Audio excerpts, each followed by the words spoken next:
Hello everybody. I'm here back playing Slay the Spire 2 again.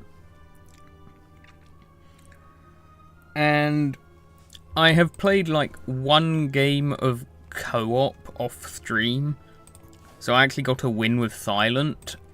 But I don't think, that the Ascension unlocks are separate for single player and multiplayer. So anyway, I am going to start my first run with Necrobinder, a Spireborn Lich who seeks revenge, calls upon her trusty left hand, Osti, in combat. With this starting relic, at the start of your turn, summon one.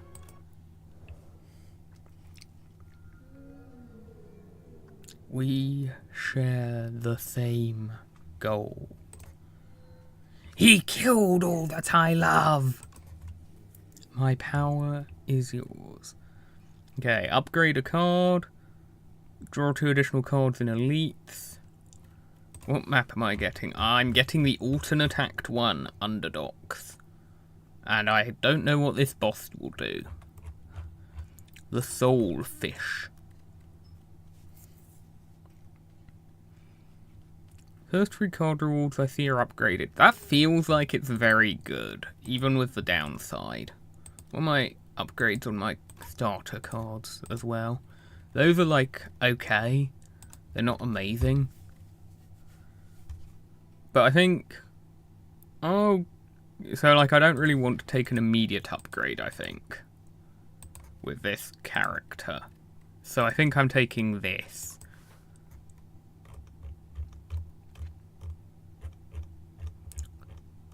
Okay, so I think I'm definitely going in this direction. 3 events in a row. Some of these are going to be combats.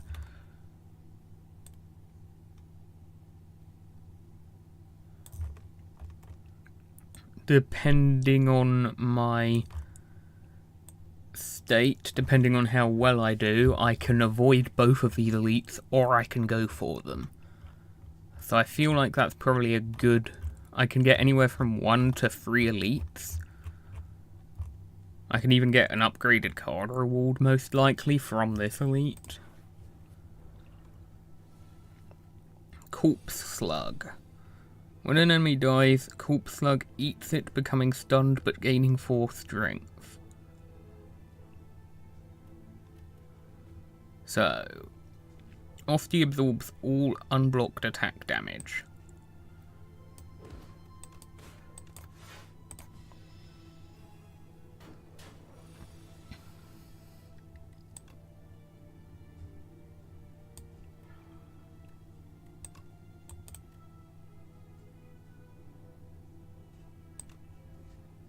Should I have just attacked outright? I probably should have just gone for the kill on the Corpse Slug. Oops.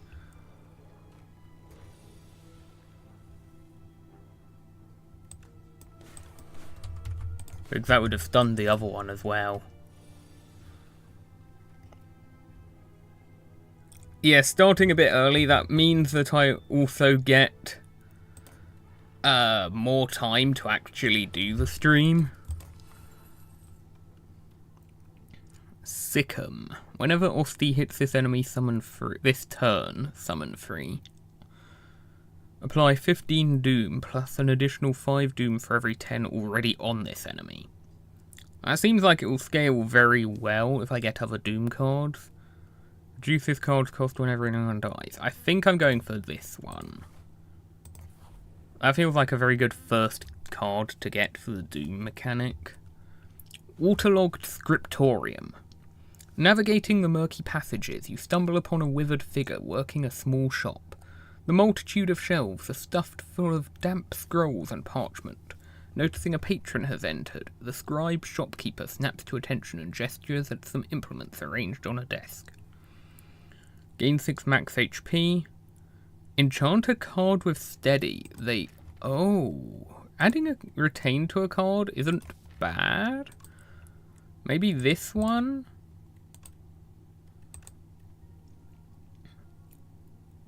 I feel like But I feel like I just want HP, probably. I don't think that's necessarily worth. There are better things I could go and give retain, and I don't have anything that good to retain at the moment. I guess it's a card game roguelike, so yes, it can be compared to Inscription. The scribe carefully picks up the vial filled with a bright red ink and gives it a shake, then gestures with their own hand a dipping motion. You dip your fingers into the ink and a jolt of vitality courses through you. Pleased with your reaction, the scribe gives a polite bow and waves you goodbye. Abyssal Baths. You discover a secluded chamber. Steam rises from bubbling pools of hot liquid that shift colours with hypnotic rhythm. Barnacled growths hang from the ceiling, dripping viscous fluid that hisses and writhes when it touches the surface. The air feels heavy, laden with salt and something unmistakably organic. As you approach the edge of the largest pool, the liquid ripples. The waters bubble more intensely, as if anticipating your entry. Gain 2 max HP, take 3 damage. That seems good. Oh, I see. The liquid burns against your skin, simultaneously freezing and scalding. Beneath the surface, something brushes against your legs. Tendrils? Currents with purpose? But when the pain subsides, you feel denser somehow, more substantial. The waters seem to hum with satisfaction. I'll do that.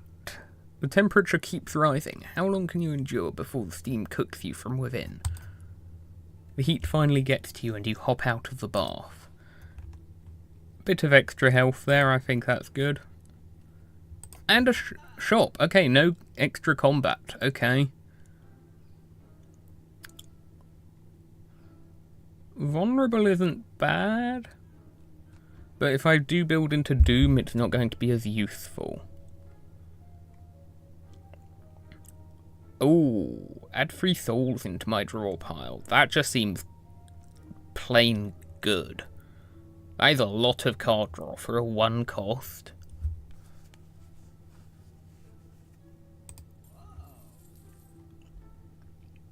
Do I want this? That's a decent block card.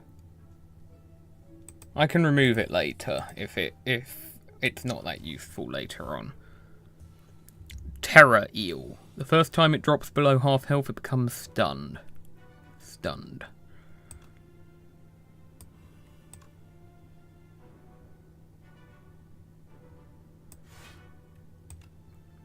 That is a big hit. I'm just going to fully defend as much as I can this turn.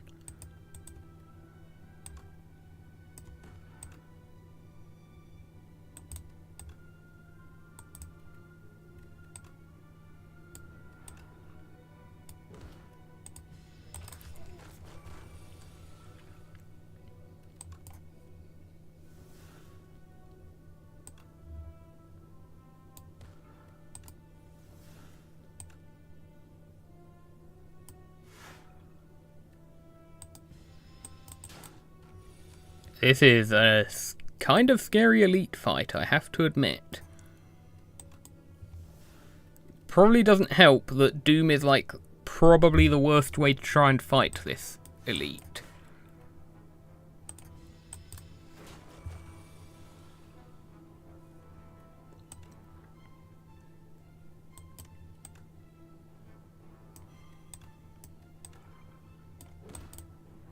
So I'm going to be taking a lot of damage here.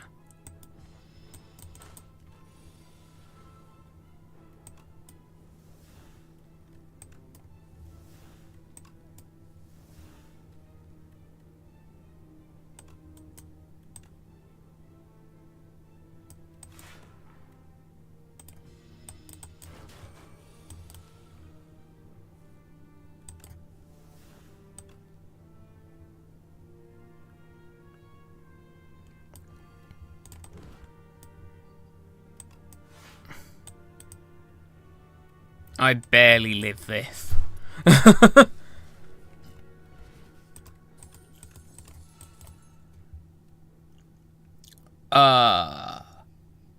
Okay, so these are some very good cards, 37 Doom to all enemies and kill any immediately that have enough Doom, seems really strong. Got 2 rest sites, so I should be okay.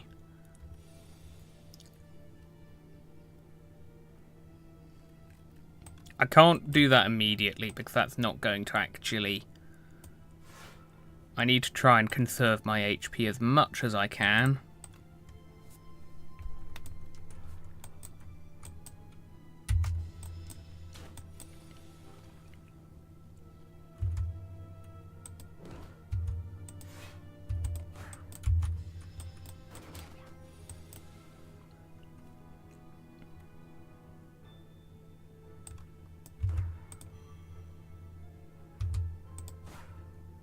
Not quite enough to finish it off. But if I just draw into this...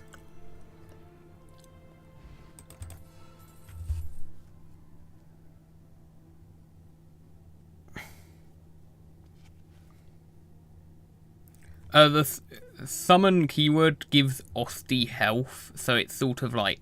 It's a defensive card, basically, because Osti will take damage for me. Whenever I apply Doom, gain free block. That seems pretty good. I'm gonna rest again, because that first elite really did a number on me. Empty chest because of Silver Crucible. Toad poles. Wow, if I just get the Doom rare card I've got, if I can draw into that, I just win this fight immediately. But I can't. I can, however, take you down in one turn, so I don't take any damage. That rare card was a perfect pull so early on.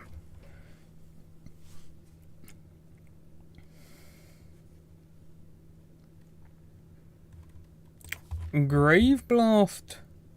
I mean, I don't have the energy to really make use of End of Days on demand if I pull that into my hand.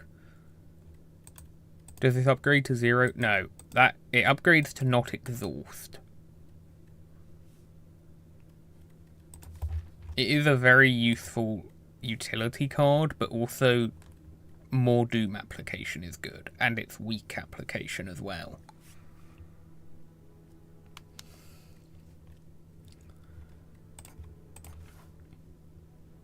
I'm gonna take this. Skulking Colony. Cannot lose more than 20 HP per turn. Well, Doom can probably bypass that.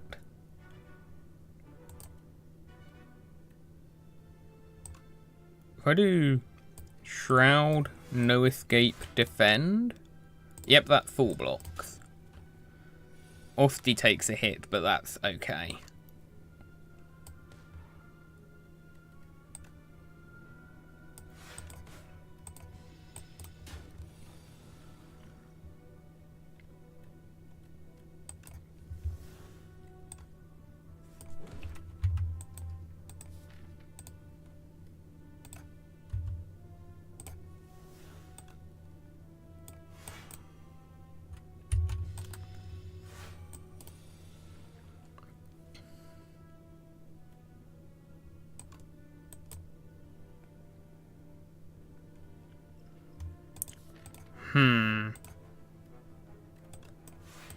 Unfortunate, I'm going to be taking some damage here.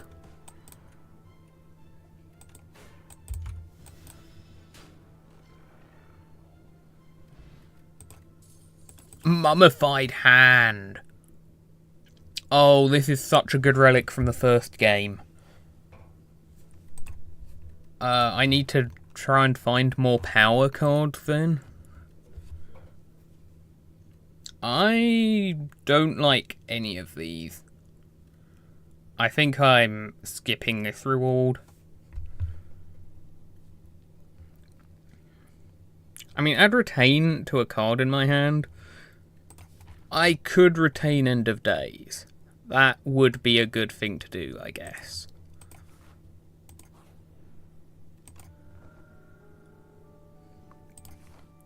Okay. I want this to be Phantasmal Gardeners because I have enough AoE cards it should beat them. Yes. There has never been an easier Phantasmal Gardeners Elite fight in history.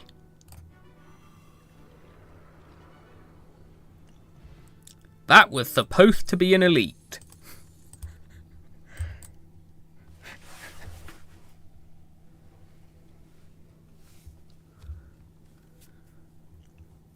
If you're asking what Mummified Hand does, whenever I play a power card, so one of these passives, it will make a card in my hand free that turn. Cost absolutely nothing.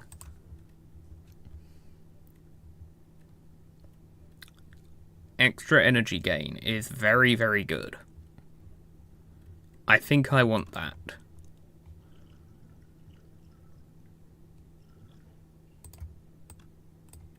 I can probably get more value from energy potion than fire potion.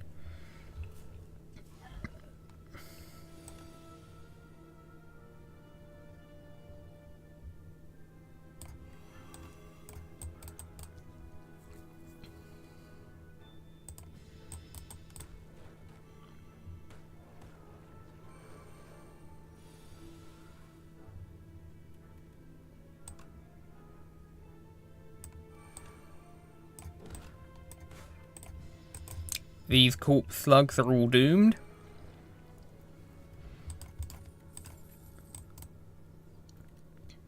Anything that gives me souls is just really good.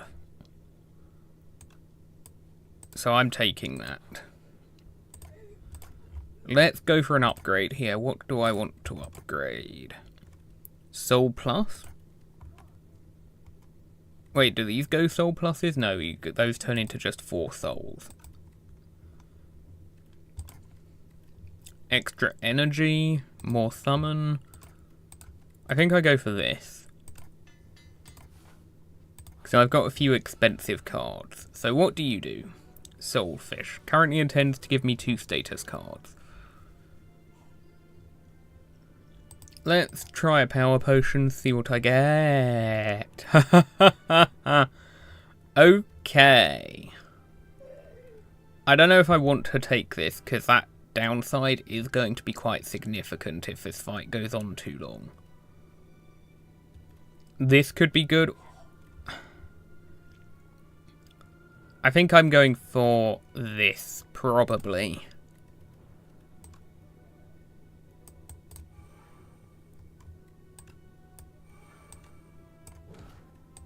Oh, I should have done that card first. Oops. At the end of your turn, if this is in your hand, lose 6 HP. That's lose HP, that's not take damage. I cannot block that damage. I have to play the card to get it out of my hand to avoid the damage.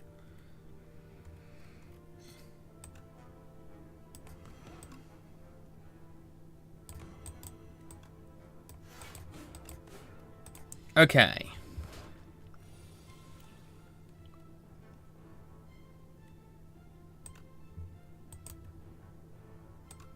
I can retain End of Days now, which is pretty useful. Is the retain permanent for the combat? Yes, it's not just for the turn.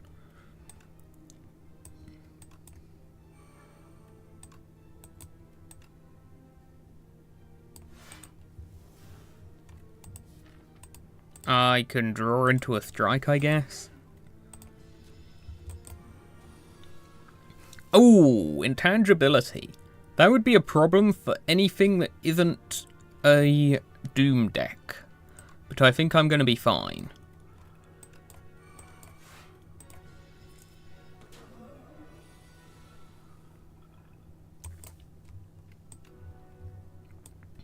You're giving me more of those annoying status cards. Let's just immediately go for the Doom, because I can this turn.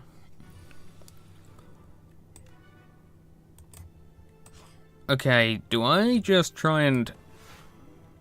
Aha! That's enough damage. I win now. I take some damage in the process, but I win.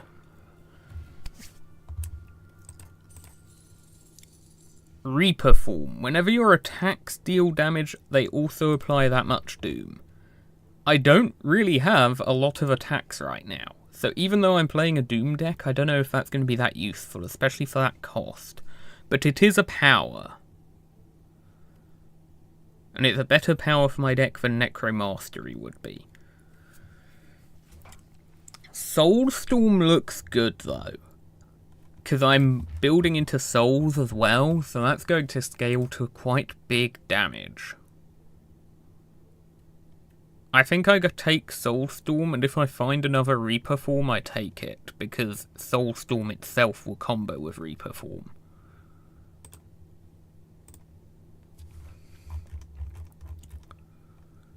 Knowledge Demon. Okay, I don't... This is probably the Act 2 boss I'm most afraid of, but I've only fought each boss once in Act 2, so take that with a grain of thought. I'm thinking I go up here, gets me a merchant. I can do this, or if I'm worried, I can do this. Another rest site, then another elite, and a rest site before the boss, obviously. That seems good.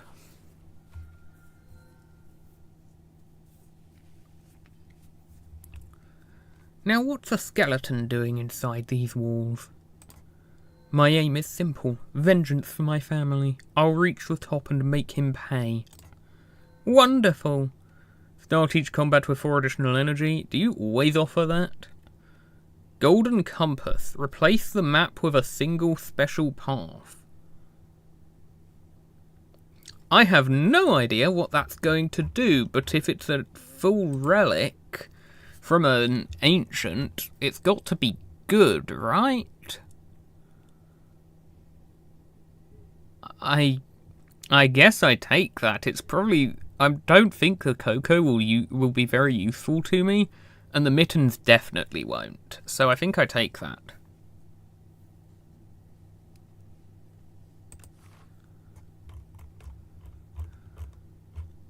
So, 1, 2... There are 2 elites that are right at the end with a rest site between them.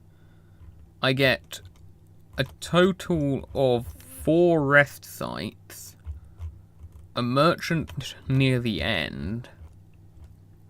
So it's 2 treasure rooms instead of the usual 1. So it's... most of it is sort of like how you want it. You want the elites near the end where you're going to be stronger to fight them. You get double the relics from the treasure. That is a very good route. Okay, I like that.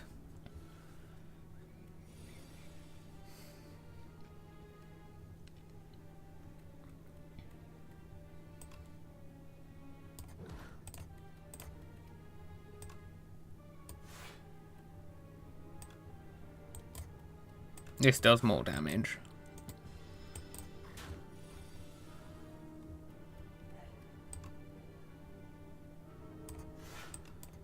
Let's get a bunch of pots of greed, I mean souls. Oh, that was perfect.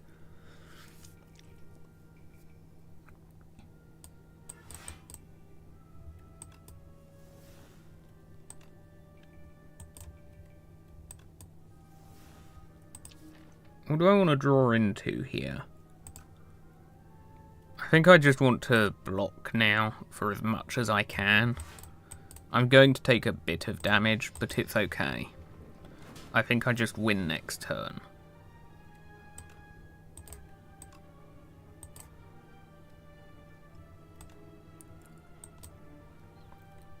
Do I want to apply weak? Yeah, because I don't have anything else to block with.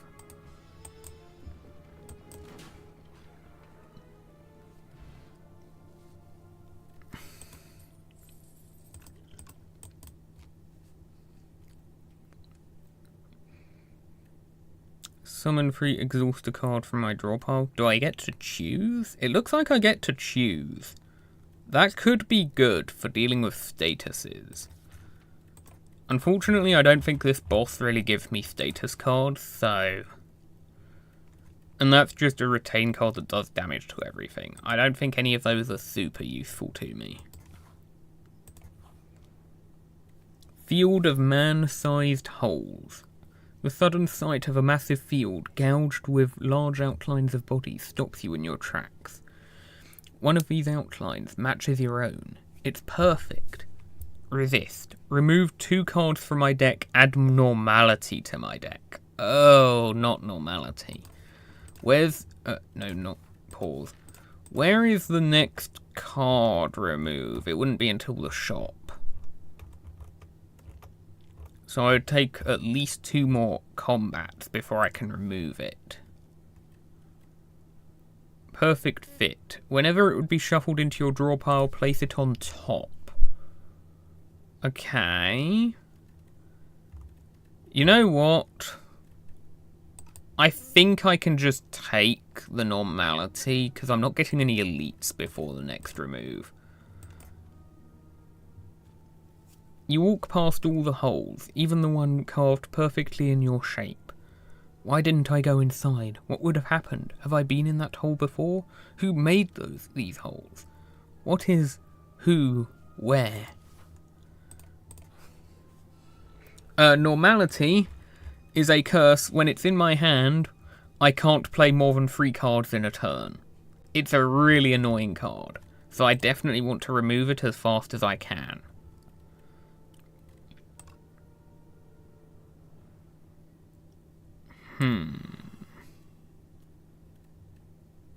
I really could do with getting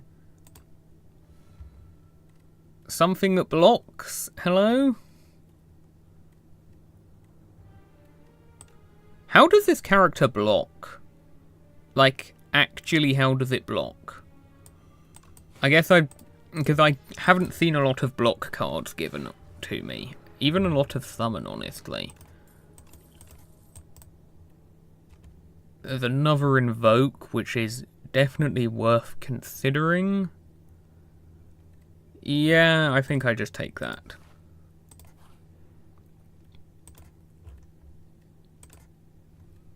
Okay, that's good. I might want to upgrade that just for more block.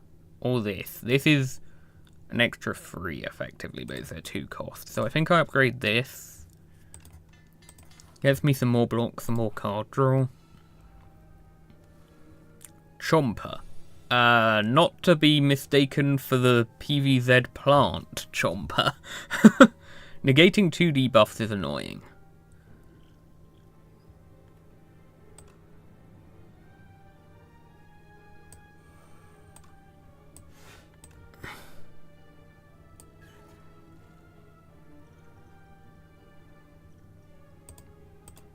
Oh wait, I just realised the normality will stop me from playing this.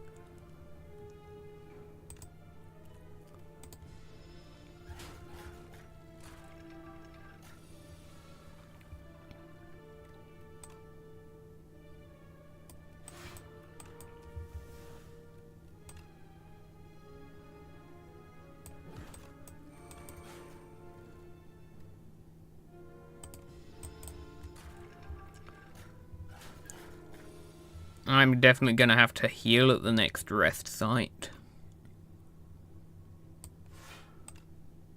That will clear their artifact charges. So I can actually start applying Doom.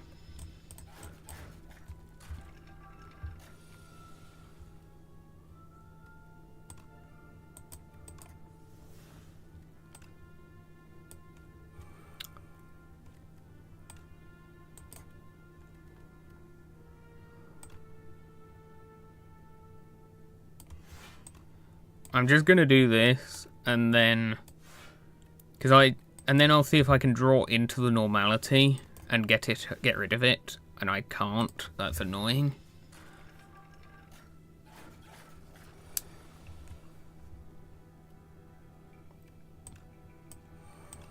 At least you're not attacking this turn. So I should be able to finish you next turn, maybe? Nope, I got all defense, but that's fine.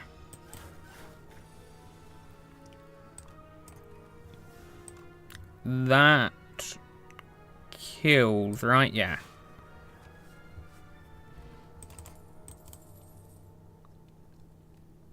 Block and weak. Oh, that's very, very good. I need more ability to block.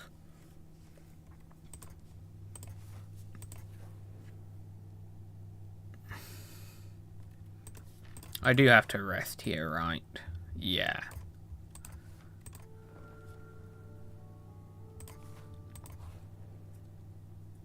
Ranwid the Elder. It's Ranwid!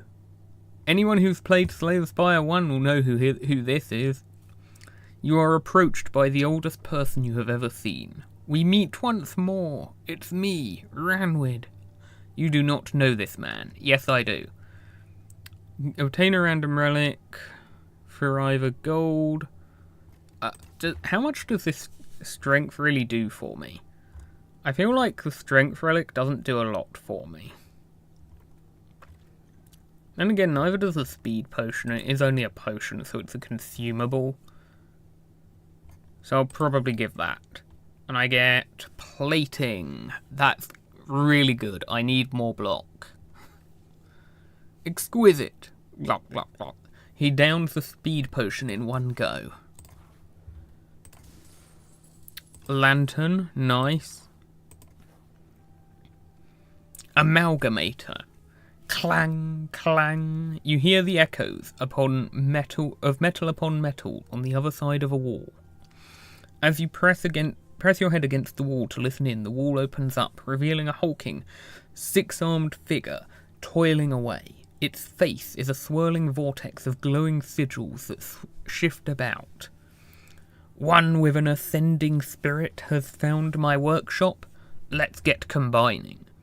Remove 2 strikes to get an ultimate strike that does more damage, or 2 defends to get an ultimate defend. I mean, I can get rid of both my strikes. And no longer have to worry about strikes. Ultimate defend would help my block problem a bit. Because it's very cost efficient. It's removing 2 defends to get a stronger defend card. So it's arguably a good call, because I can get 11 block for 1 energy with this. I feel like I might want that.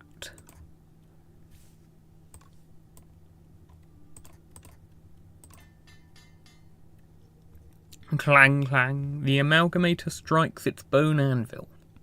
Memories of combat, protecting, and defensive strategies sharpen with each blow. Your most ultimate technique returns to you. Anchor. Start each combat with 10 block. Yes, please. Bug Slayer. As you're fending off a swarm of aggressive insects, you suddenly notice... Wait, actually, I got this last stream, so I'm not going to read through it. Exterminate or Squash. I guess Vulnerable helps with Soulstorm, but Exterminate scales with my strength a bit, but I don't have any more strength besides that, so probably Squash.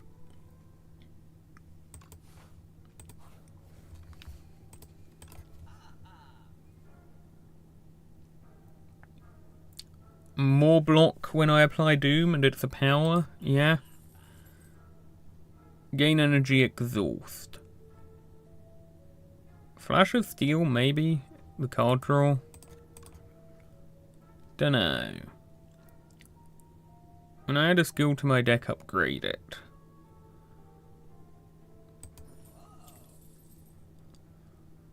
I can't take this now, but I can still, because I need to do the card remove.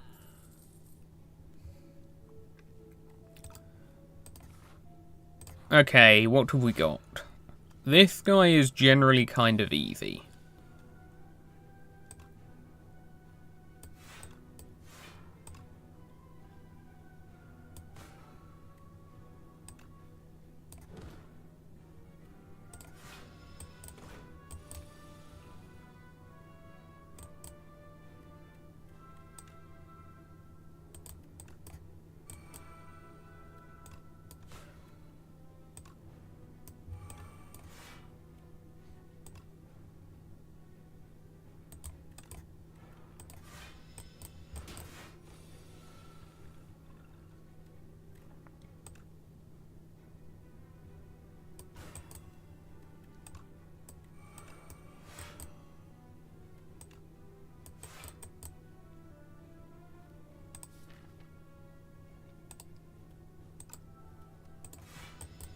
Okay, I'm taking a bit of a hit here.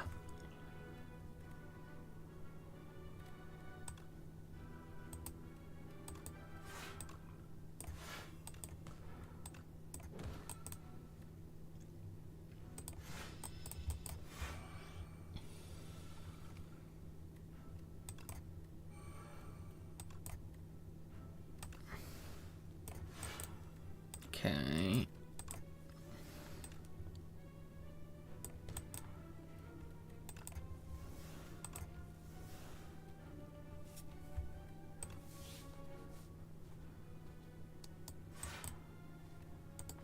There we go. Play a bunch of souls and I'm just going to get so much damage on that card.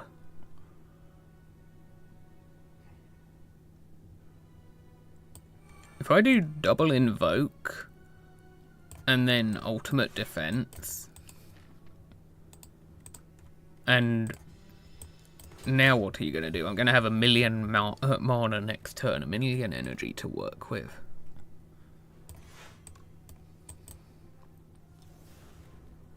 Does this kill? No, it doesn't kill.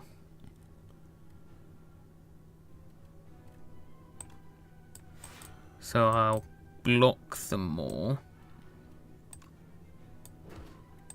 Retain that. Oh, wait. Now I just kill. Haha. Reptile Trinket. Whenever you use a potion, gain free strength for this turn. Okay. Transform a card in my draw pile into Soul Plus. Oh. That is... No, deck, not pause.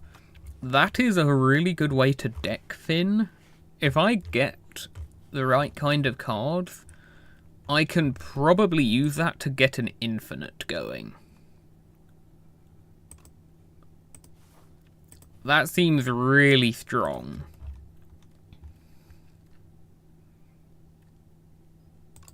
Let's make this scale faster. Oh, Decimillipede. This is going to be a tricky fight because I have to defeat all three segments within like a turn of each other.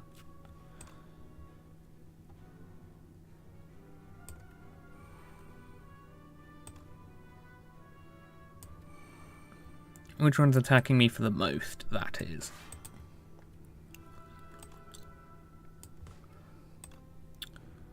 And let's do Doom on you.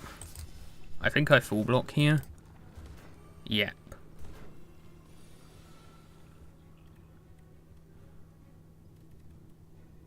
Okay. This won't quite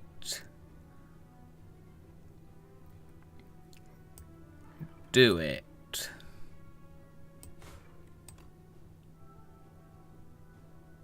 It's annoying how close this is to doing it.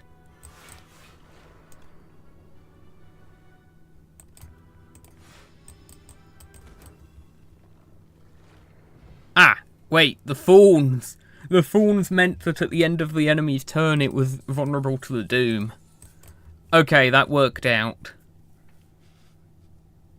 Yes, there are infinite combos in both Slay the Spire and Slay the Spire 2 that you can sometimes get. This could be the first run where I get an infinite in Slay the Spire 2. There's definitely a possibility of that.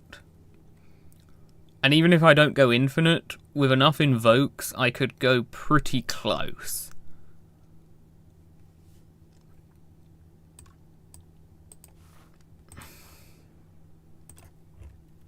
Do I want to upgrade or do I want to heal?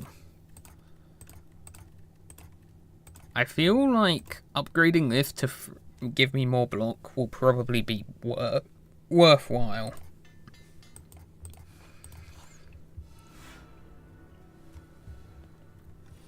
Okay, knowledge demon time.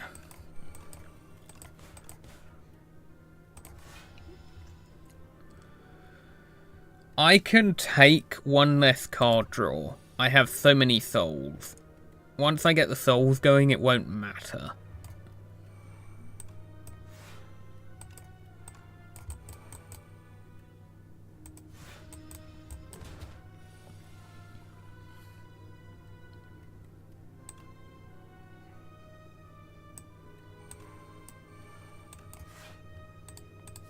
What do I want to transform? Probably squash.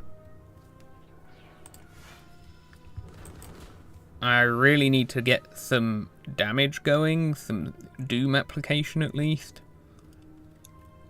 Okay, here we go. I can get souls now.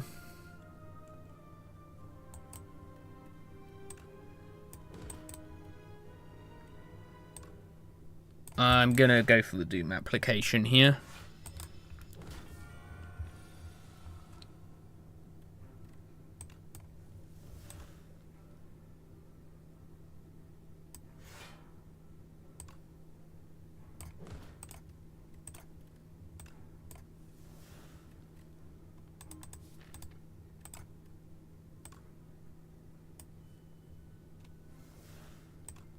Okay, I got an invoke off. That is very good. I can't take sloth. I have to play more than 3 cards each turn. So now I'm taking disintegration.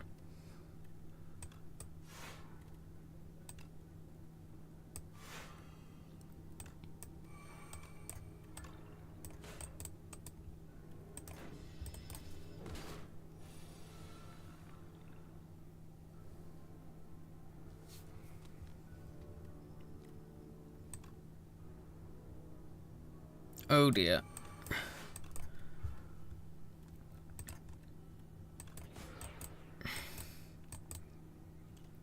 I could do with...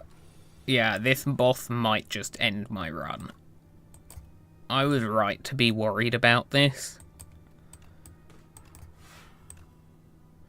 Then again, that Doom Applicator scales so fast.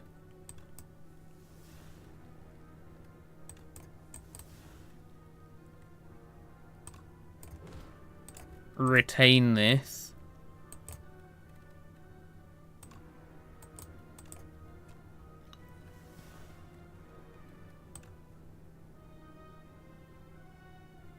Do I already have Invoke active? No. So I'll do that. And I'll do that.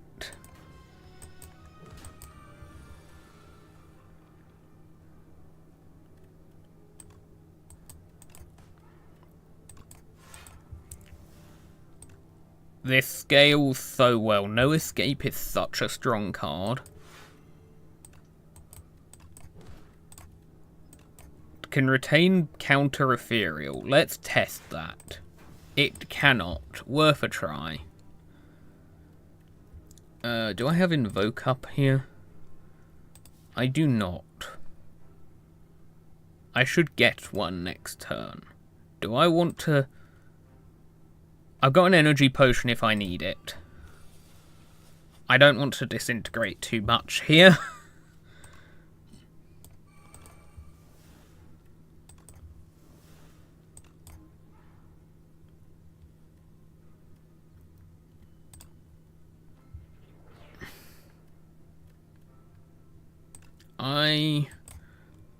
Disintegration takes 7 damage. I can just survive this turn, barely.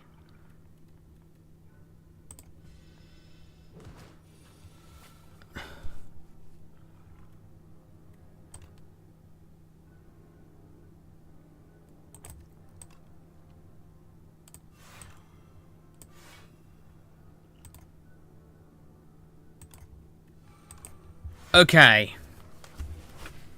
I did it. Whenever I play a Soul Summon 1, that is more block. That is very, very useful. With how many souls I'm playing, and the fact that this is a power, I think this is the no-brainer pick.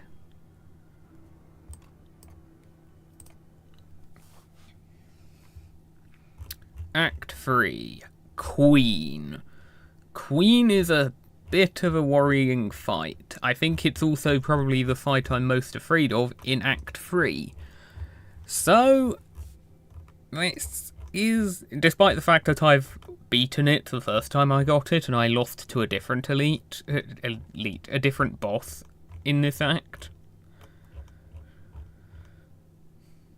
Okay, where can I take a double elite route that also has a merchant on it? I think it's only this way.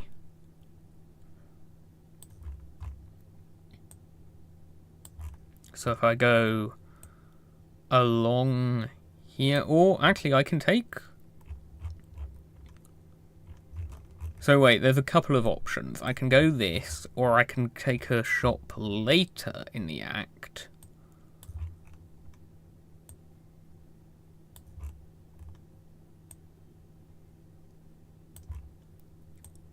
So actually I think I want to take this route, probably. Your guards are dead. Rumors say you can bestow blessings for those who wish the architect dead. I appreciate someone capable and shall grant a measure of my power. Next time, don't kill my guards. Raise my max HP by 31. At the start of each combat, fill all empty potion slots with random potions. Oh! Yeah, Apotheosis does very little. I've got a lot of upgraded cards anyway. I have Potion Belt. This is 5 potions every combat that I can just freely use. That is insane. That is run-distortingly good. I can just use 5 potions every fight, freely. There are 3 acts, so this is the final boss. If it's anything like Slay the Spire 1, at some point in an update they will add a 4th act, which will be a sort of mini-act that leads to the true final boss. Okay, so what do I want to do? Oh wait, End of Days here kind of just works.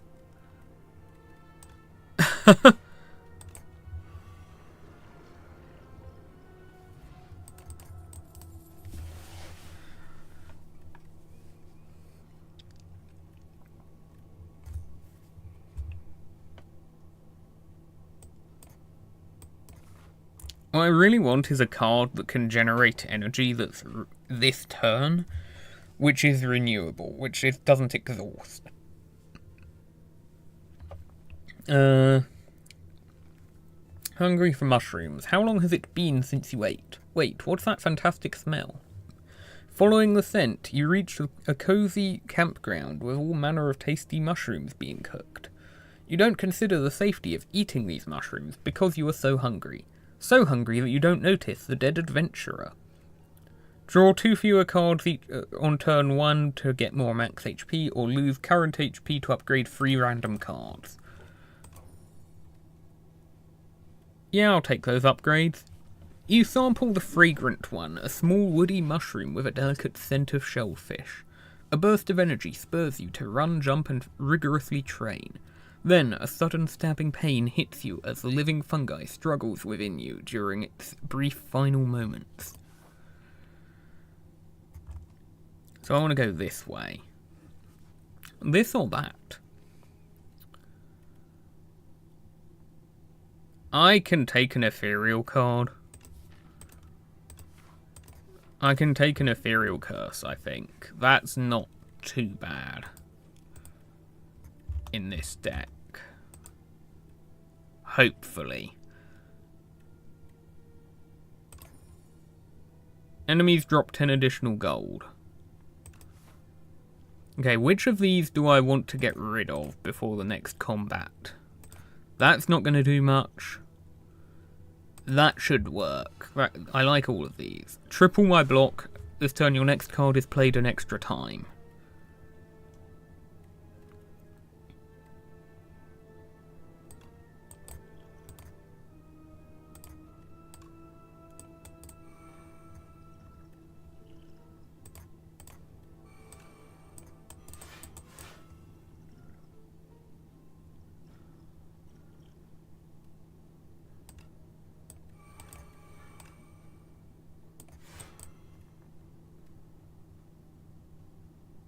Yeah, that's a full block, easily.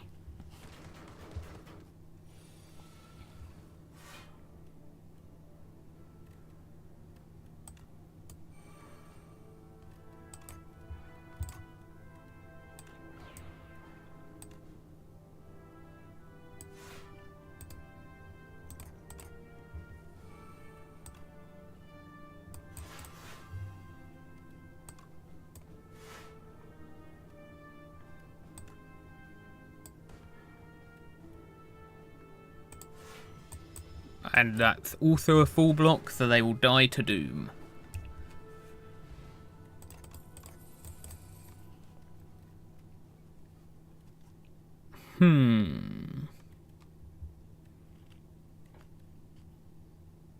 Another block card that gives me souls? Probably, yeah.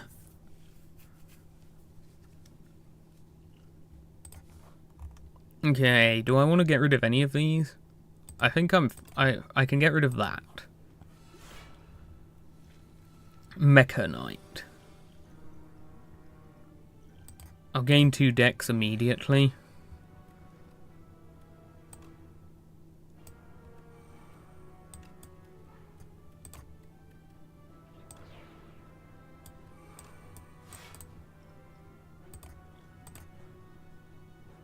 Can I get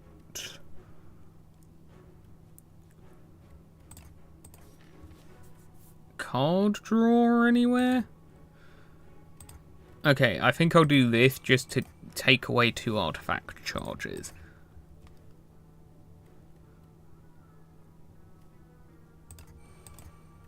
And that.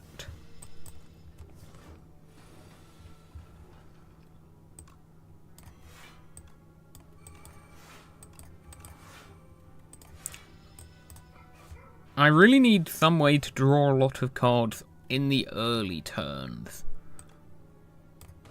before I've started building up souls.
Adding more burns into my hand is not going to be nice. Can I get a burn turned into a soul? Thank you.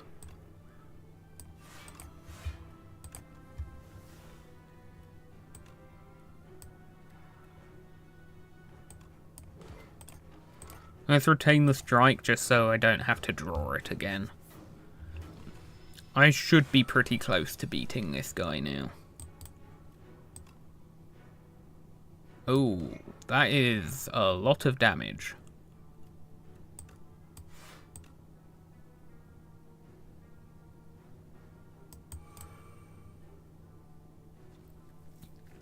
That is unfortunate.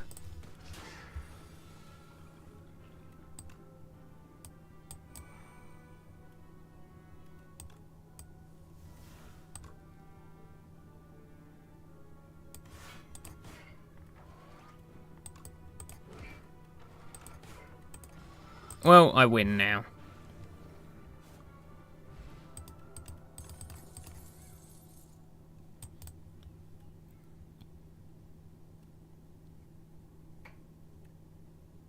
Ah. Graveblast or Dredge? Which one do I want? This puts 3 cards from my discard pile into my hand, but I can only do it once. Graveblast I can use multiple times. I think I take this. It might help early game to just play more cards. Okay, this I could also keep to the boss, possibly.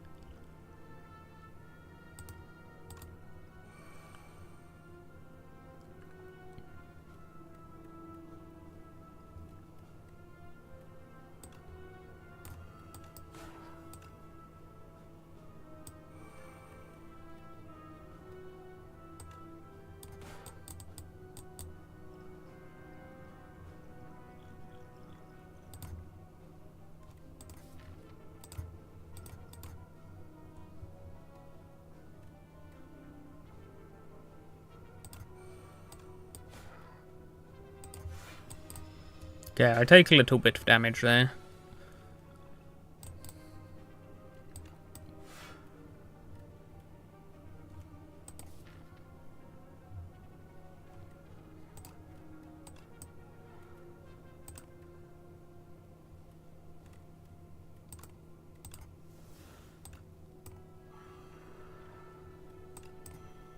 And I win.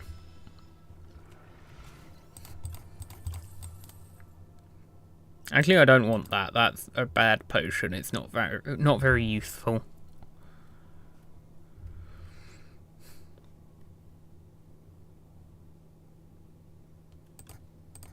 I'm probably not going infinite. I've taken too many cards in my deck. But I don't think I need to go infinite, so it's fine. Ooh. Oh!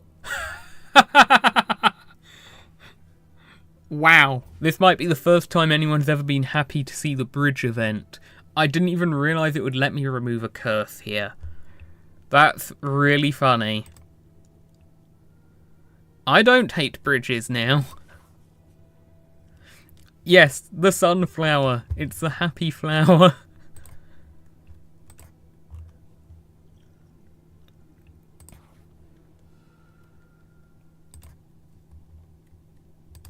Summon 2 when I play a soul.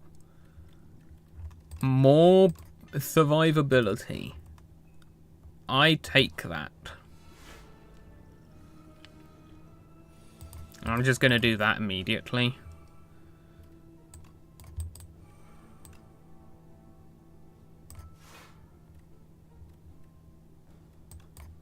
Wait, you add 10 statuses to my deck?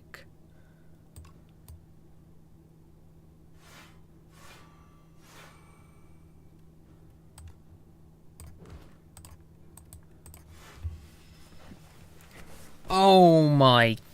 Okay, at least it's in the discard pile specifically. But, oh, that is scary.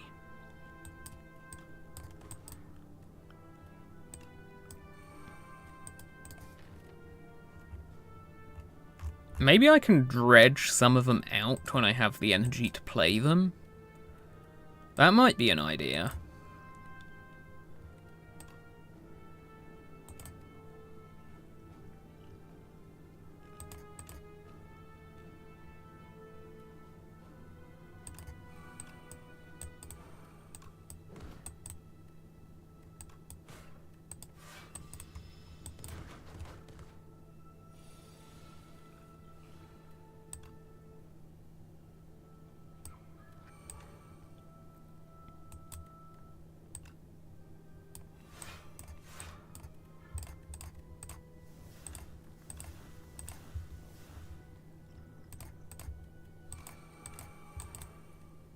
Okay, I'm going to have a lot of energy next turn.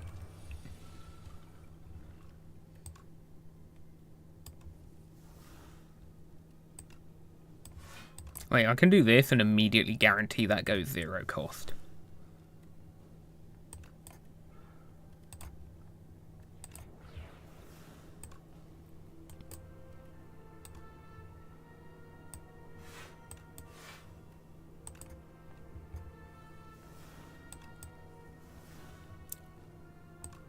More energy.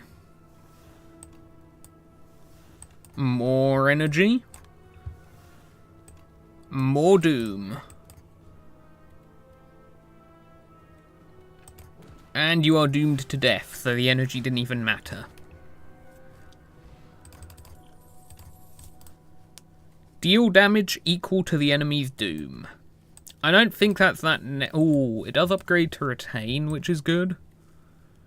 But I don't think that's that necessary, because I've got the doom scaling from... Where is it? No escape. I feel like this might just clog my deck if I draw it too early. Like, that does look like a really good card, but you have to think, when I've got a lot of doom applied onto the enemy, no escape is almost as good. Whereas a no escape is good early game, where this isn't. If it was upgraded, so it's already got retain, and I didn't have to use an upgrade on it, I would take it.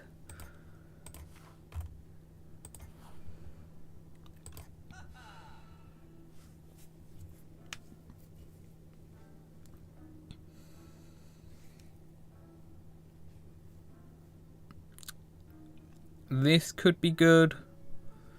Too late in the game for this to give me value. Retain my hand for 2 turns. Ooh, whenever I play a soul, a random enemy loses 6 HP. Yeah, that's obvious. I can take out a strike.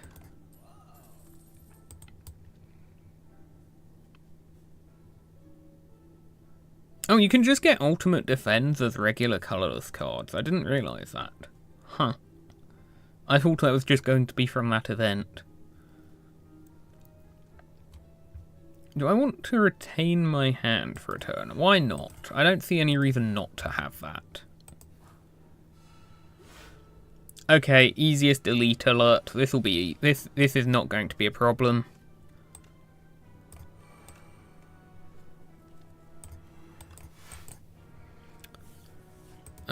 Let's use that. Let's use that as well, why not?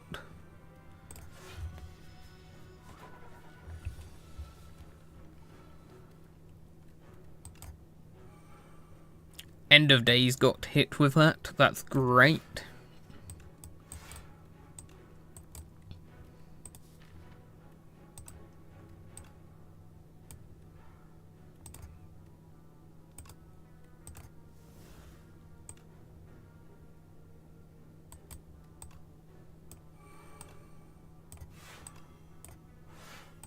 That's a lot of doom. I just realised I haven't actually got the chat overlay turned on.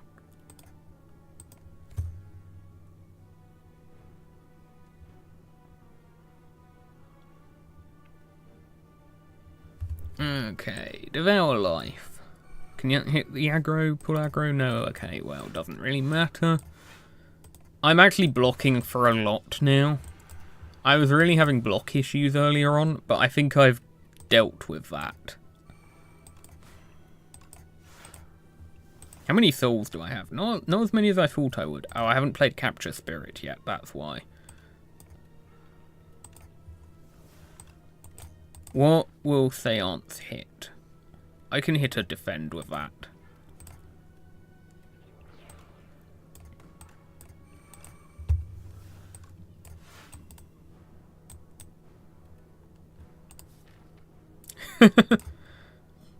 Oh, the amount of souls I've got. I don't think the enemy is winning this turn. I think you're doomed this turn.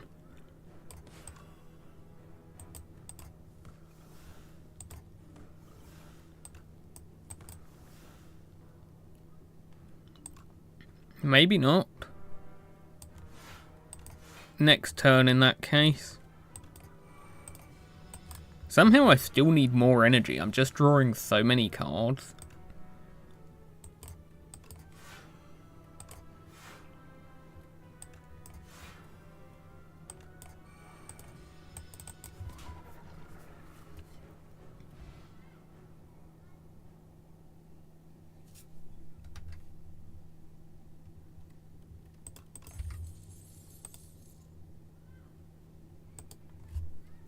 I'm not hiding and ignoring anyone. I just forgot to turn the chat overlay on. Wow, the courier is a very... This is the second time I've gotten this after the final shop of the run. And it's a very useful relic to get this late.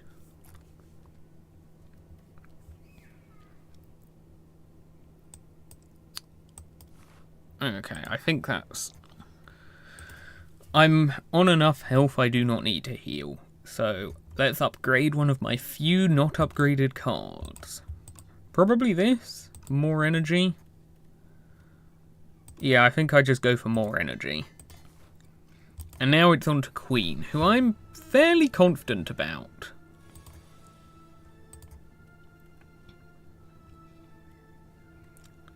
So first of all, what can I do here? I don't have any powers in the first turn, which is annoying. I do have an energy potion, which I think I'm definitely going to do.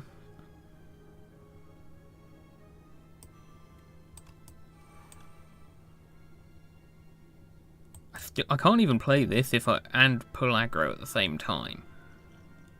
I could do... What's the attack potion gonna do?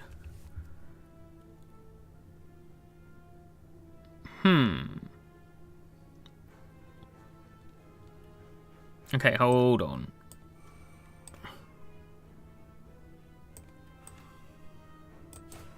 Let's spread the doom around.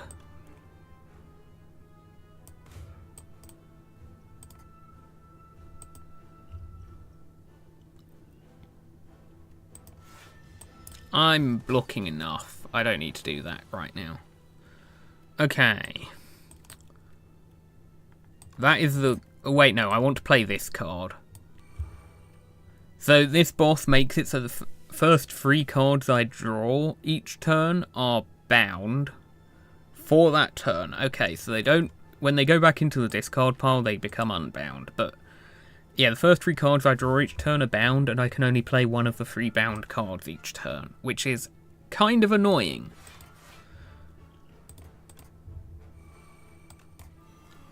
But I think I'm absolutely going to demolish this boss with the amount of Doom application I have.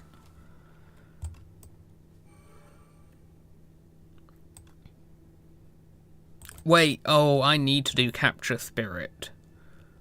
That's a bit annoying. And let's convert Squash. If I dredge End of Days, it's not gonna kill. No Escape. And Deathbringer, maybe? Oh, and then Misery. Hold on.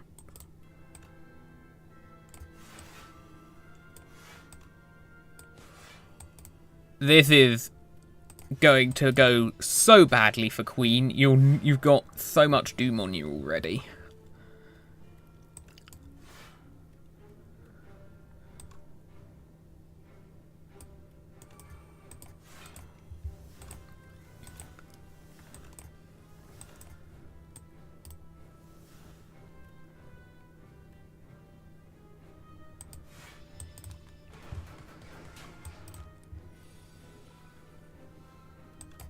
GG.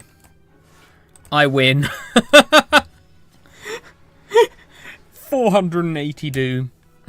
That was such an easy fight. I got really overpowered there. Architect, you killed my parents. You killed my friend. You killed my life. And now I will kill you. Vengeance, is it? No, thank you. And when a fourth act is added to the game, I'm guessing that this architect will be the true final boss that you face in the fourth act.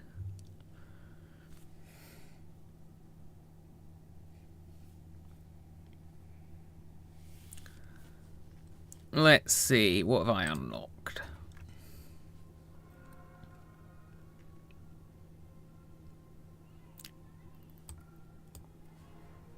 The architect.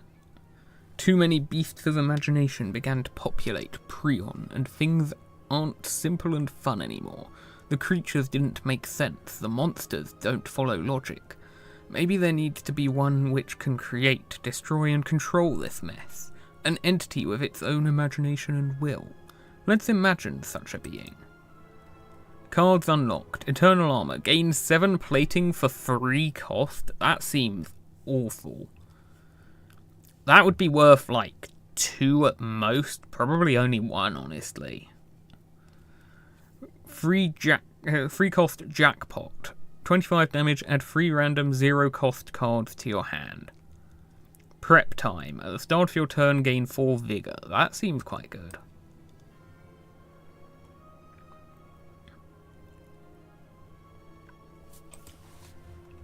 Seeds. Enamoured by the growth and stability of flora and fauna, the architect spends decades researching and refining them. And so at last, the penultimate creation, the ancient seeds, are complete. The seeds which turned out to be failures, the mistakes, were placed in a heavy coffer and hurled into the ocean's depths. Oh, you can now climb the spire through customizable runs and seeds. Cool, I've unlocked the ability to do set seed or alternate challenges.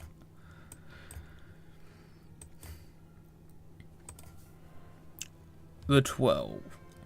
Who is worthy to enter the exalted spire? By the way, there's a lot of placeholder art in here because this game's technically in early access. Who is most worthy to enter the exalted spire? The capital gathers the most brilliant, formidable and courageous from all the lands. 12 explorers formed an expedition and advanced inside to make history. None made it back. Scourge. Apply 13 doom, draw a card. That would have been great in that deck. Oblivion. Whenever you play a card this turn, apply 3 doom to the enemy. At the start of your turn, apply 6 doom to a random enemy. Countdown.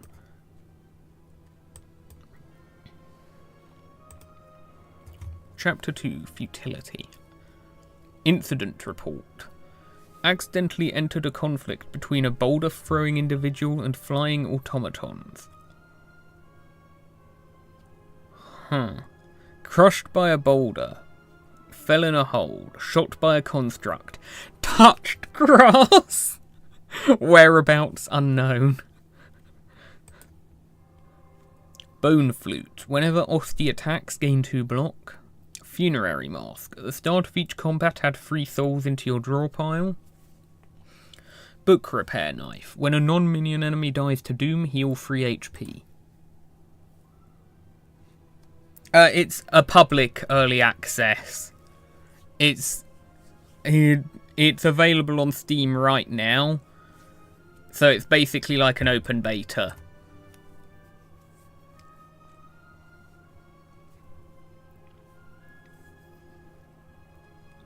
Why would they give me early access? I've never streamed the first game. They wouldn't give me like an exclusive beta key or anything.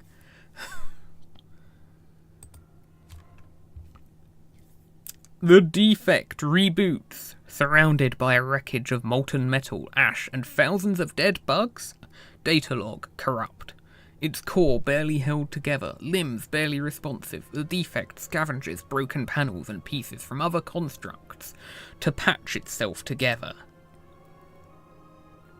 Unlocked the Defect as a playable character. This was probably my favourite character from the first game, so I'm definitely going to be excited to see how it works now. We were but meant to survey the preliminary flaws, but it proved nothing like we expected. Such wondrous wildlife, curious artifacts, and even wandering traders. From whence have these marvels arrived? Our team seems intent on hoarding riches, but at least my enthusiasm is shared by Jovan. We have fallen madly in love, and I'm guessing one of these two is the Necrobinder, and they got killed by the Architect. Potion of Doom, apply 33 Doom. Pot of Ghouls.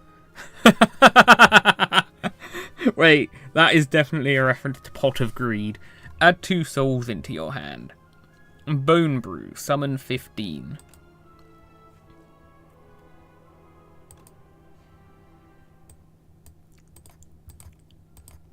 Okay.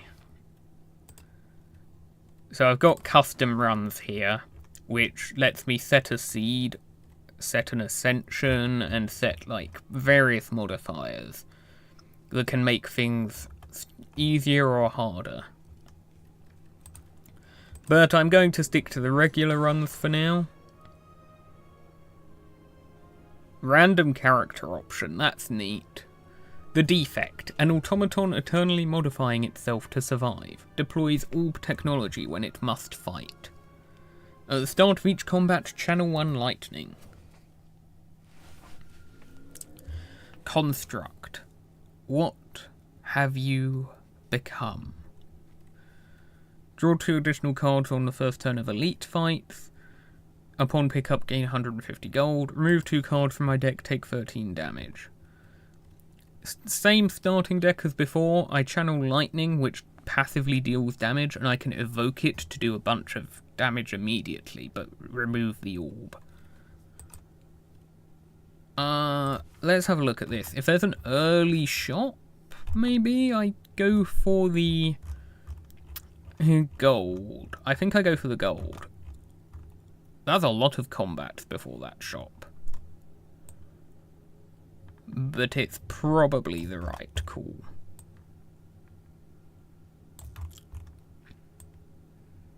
And then there's a second shop I can take. There is even a third one, but I think that would be overkill. I'm not going to have enough to afford. Vantum. That should be really easy with a Defect deck. That boss should not be a problem.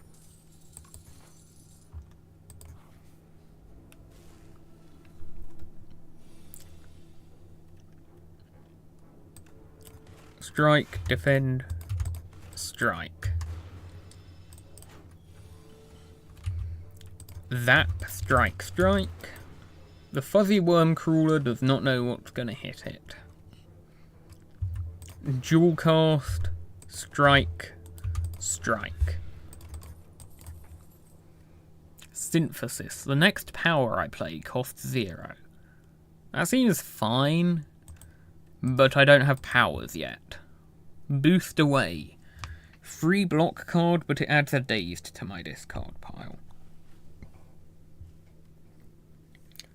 Beam Cell has always been quite a good card, I feel, but only if I'm going for main, like, combat defect rather than orb defect. I feel like I do need damage more than I need block in the early game. I can always remove it later on if I need to. Zap, defend, strike.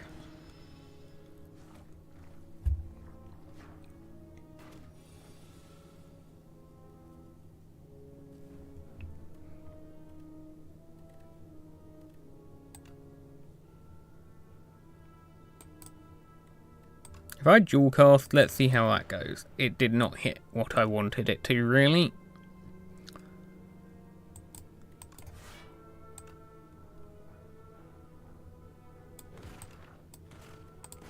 Okay, that works out.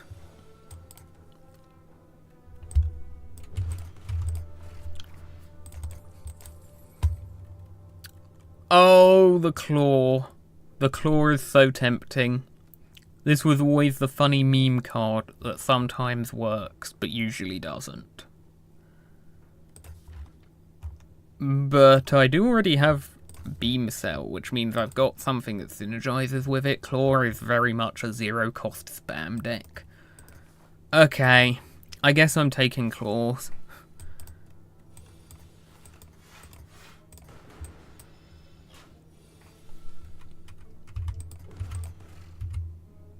Oh, oops, I could have avoided that damage. At the start of the next 2 turns, channel 1 lightning. Maybe? Deal 13 damage, draw a card. When a status card is created, reduce this card's cost to 0 this turn.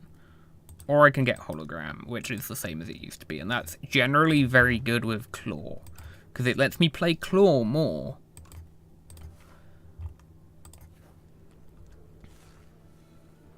I don't think I've seen these enemies before. Snapping Jackfruit, Slithering Strangler. That one is going to get fawns at some point in the fight.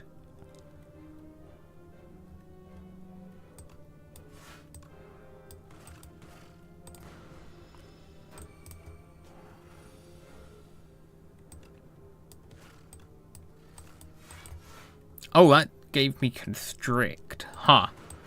Act 1 enemy that does that. Because that was an Act 3 enemies gimmick in the first game.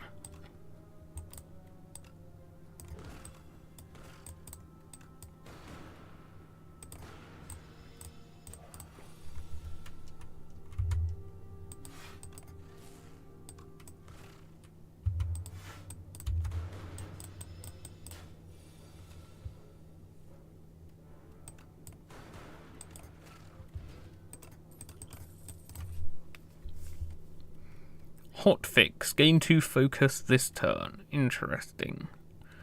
Focus makes my orb stronger, but I'm not playing into the orbs right now, so... Play a random attack from my draw pile.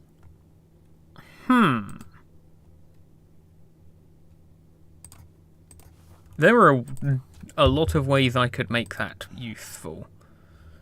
Bulk up. Lose an orb slot for strength and dexterity.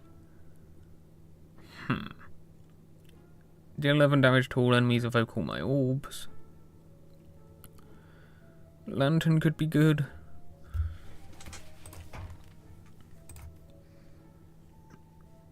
Okay, Defect has a lot more use status cards as a downside of cards than it used to have.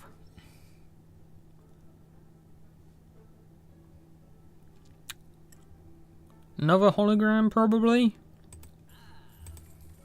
I take a card remove on a strike, so I can get more claw plays. I take bulk up, I think.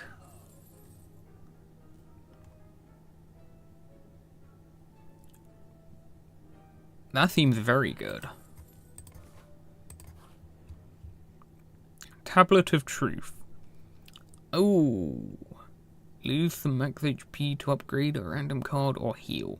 I think I just heal because I'm already a bit low. It'll let me... If I just heal, then I don't need to heal necessarily at the next rest site, and I can upgrade a card I choose there.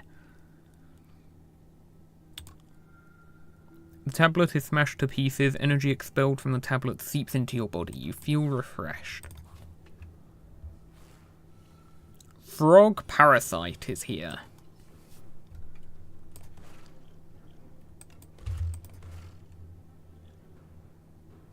Let's see if I get a good skill from this. Transform status cards in your hand into field. Gain energy, draw a card. That is very good. I'll just take a leap, which I can help me later on. What attack would that play? That would definitely play Beam Cell.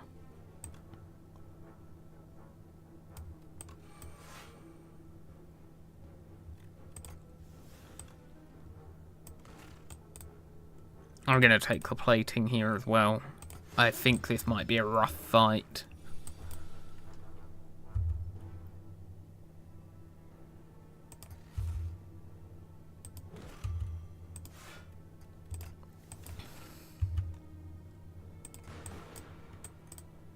Oh wait, I shouldn't have dual casted, because now it's gonna.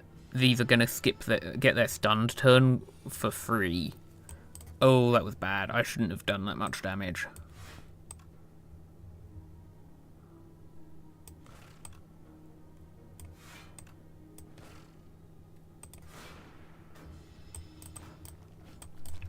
I think Claw is probably strong enough to help save me from this anyway.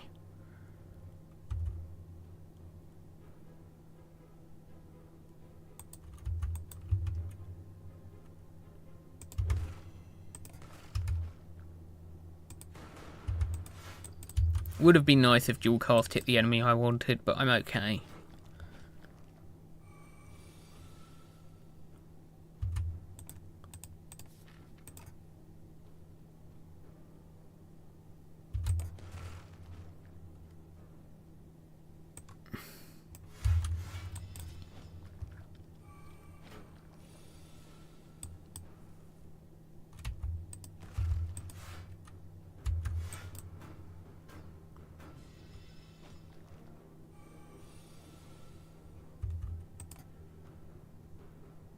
Oh wait, I don't have an orb to evoke. Oops, I should have just clicked up pro. There we go. Momentum Strike. Deal 10 damage, reduce this card's cost to 0. Wasn't there something similar to this in the first game, but it started at like 2 cost, I think, and went down by 1 each time? That feels like I don't need it.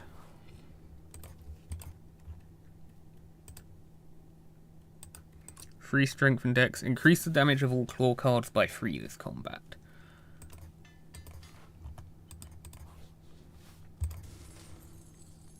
Akabeko. Okay, I want to find a multi-hit. I don't know how many multi-hits Defect even has. But a multi-hit would be very useful with that.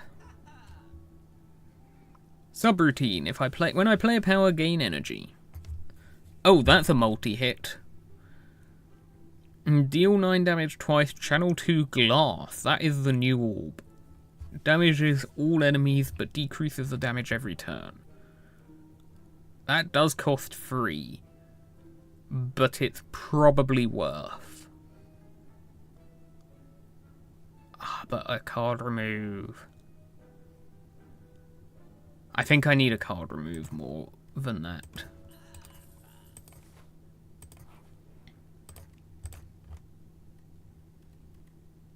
And I do have a multi-hit already, even if it's not as strong.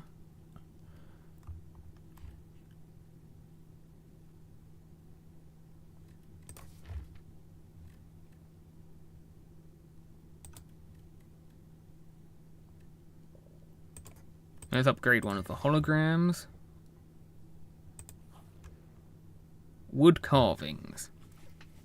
Okay, you open a dusty box to find a set of 3 elaborate wood carvings. A bird, a snake, and a Taurus?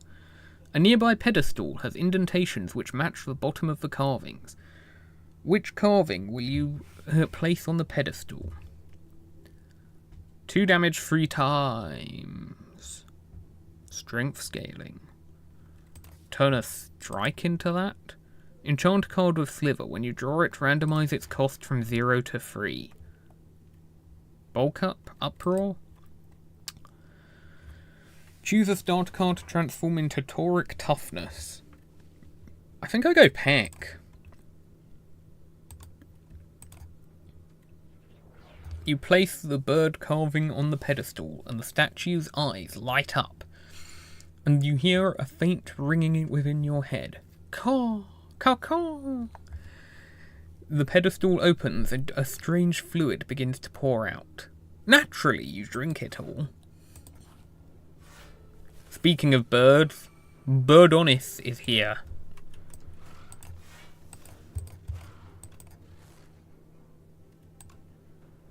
Let's go for that, even though it means I take a little bit of damage. This is a damage race fight after all. Oh, that is some big damage.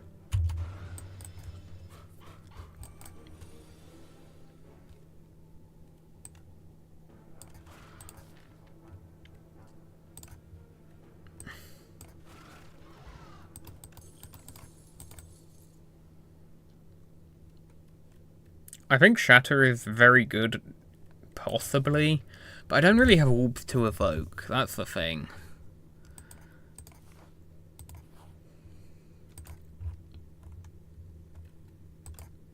2 damage 4 times?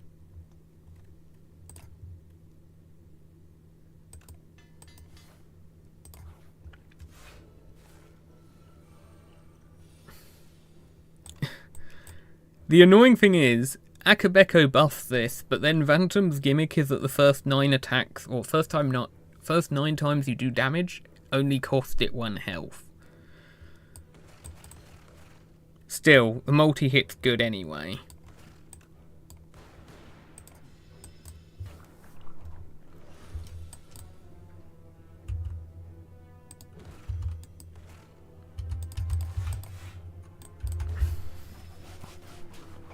Alright, I've stripped away that initial buff very quickly, that's nice.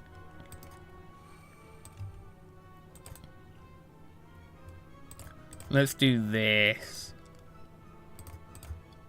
Oh, so I apply it as a debuff to the enemy. Got it. Oh, it shrinks them! I don't have anything in my discard pile for hologram to pull. 3 wounds are not nice.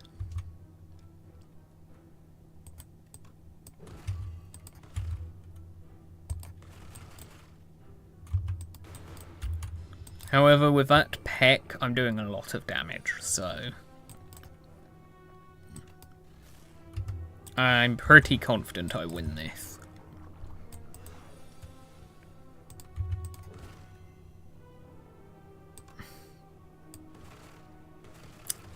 Nice.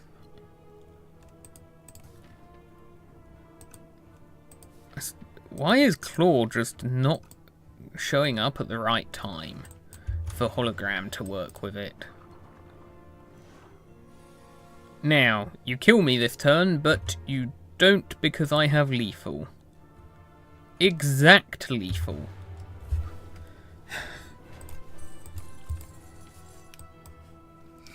Oh, genetic algorithm, my beloved. Voltaic. Channel lightning equal to the lightning already channeled this combat. That's not going to help me. Genetic algorithm. Wait, that's rare now. That used to be an uncommon card. Well, it's still worth it.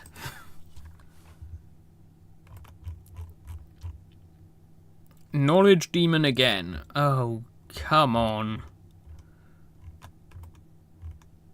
Okay. I don't think I want to take triple elites. Is there a double elite route that works well? Probably this.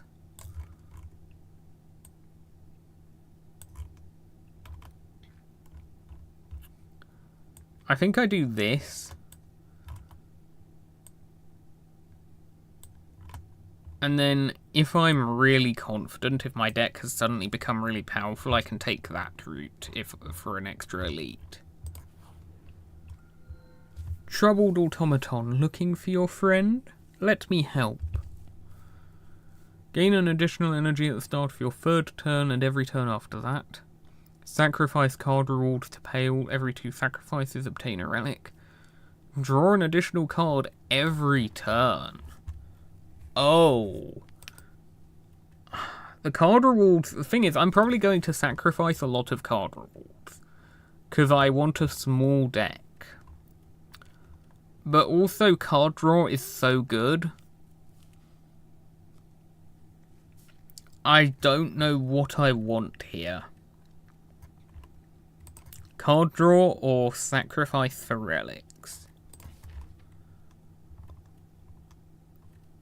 I think I take the sacrifices.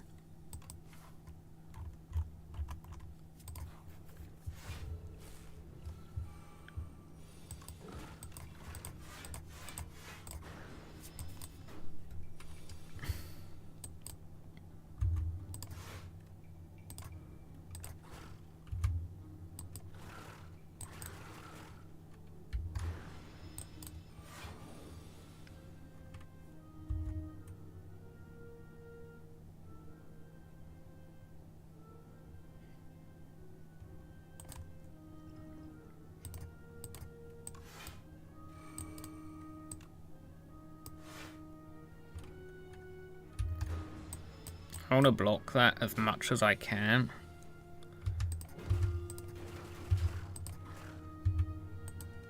Now I want to try and stall a little bit so I can get the genetic algorithm back in my hand again.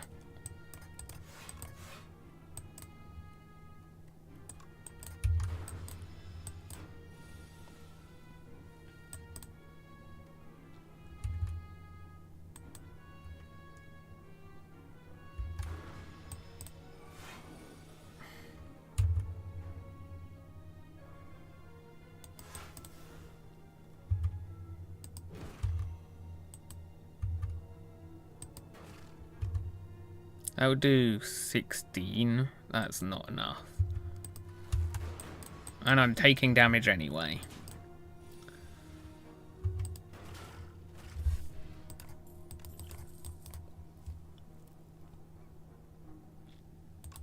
Does it still upgrade to draw 2? Yes.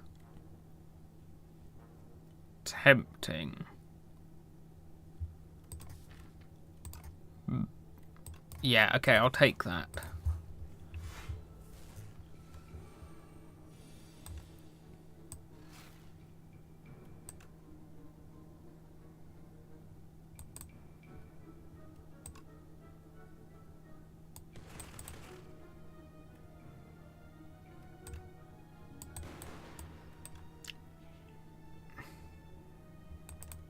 Thank you, Dual Cast, for hitting the wrong target.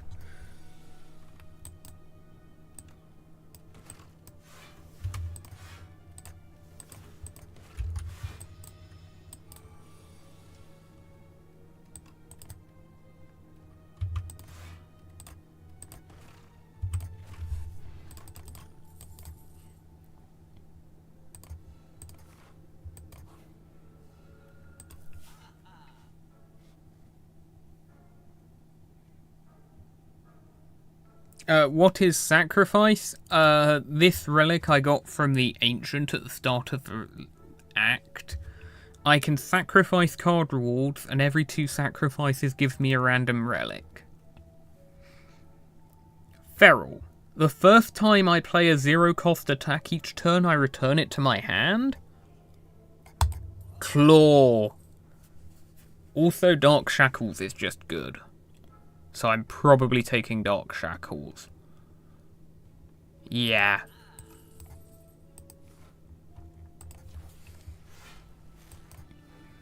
Exoskeletons are here.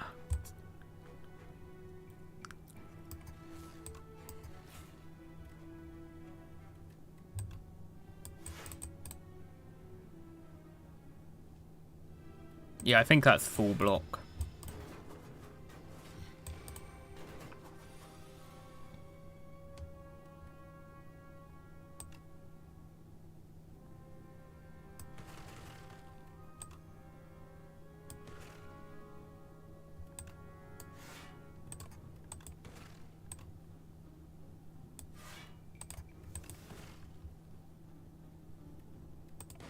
Oh, nice. The lightning orbs cooperated.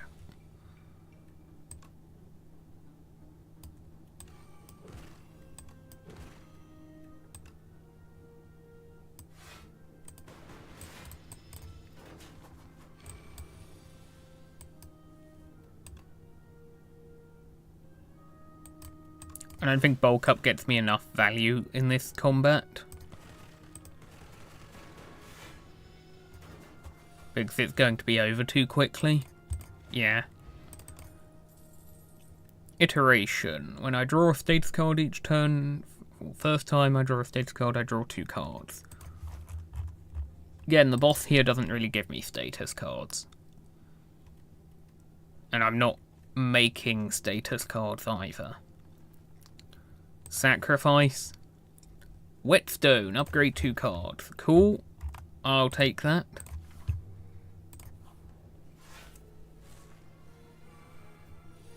Yeah, if I'm going Claw, Feral is absolutely insane. Instant nuking. Instant nuke. I just destroyed that first enemy immediately.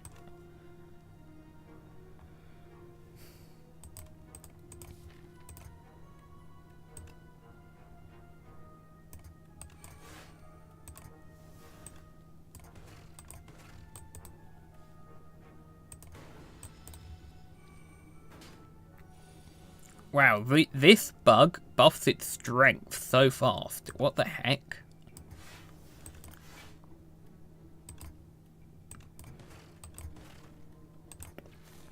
I only have one claw in my deck, and it's enough. Claw is actually... It's got even more support in this game than it already had. Maybe it's not a meme anymore. Okay, fight through... No. No. Echo form is strong. Echo form is really good. I've got genetic algorithm as well, actually. Echo form really works with genetic algorithm. Okay.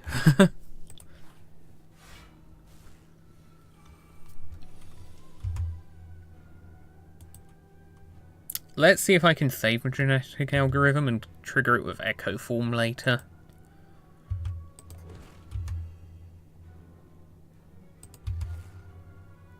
You know what? No, because I need to actually block. I do have Dark Shackles, but I wouldn't have full blocked.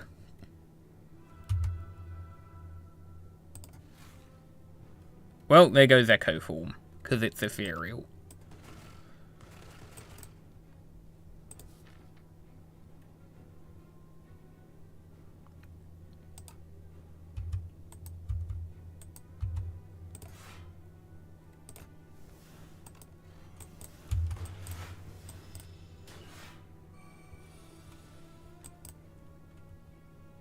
I want to do Bulk Up and I want to do Feral. But I can't do both in one turn. Well, actually I can.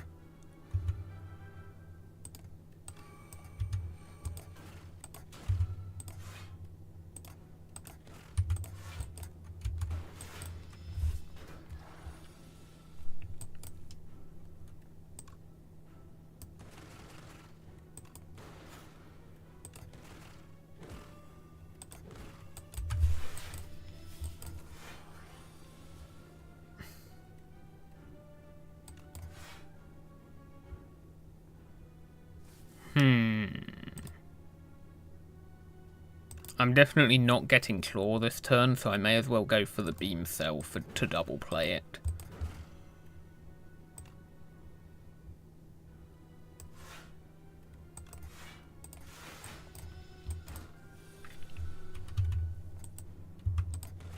I think Claw just wins here, yep.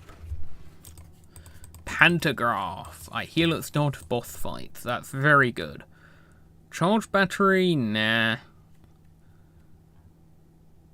Sacrifice.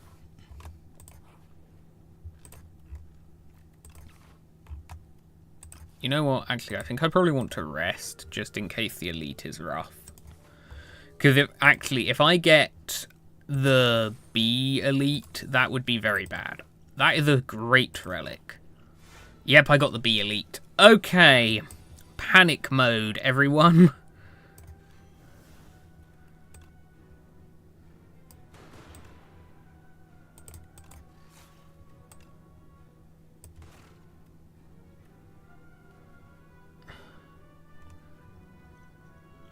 I'm gonna do this. Nice.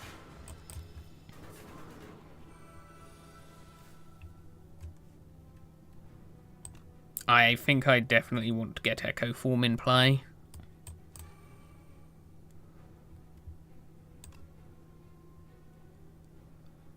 I'm definitely going to take a lot of damage here, unfortunately.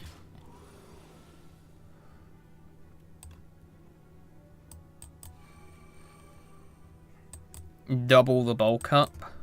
Now I have a bunch of strength and dexterity.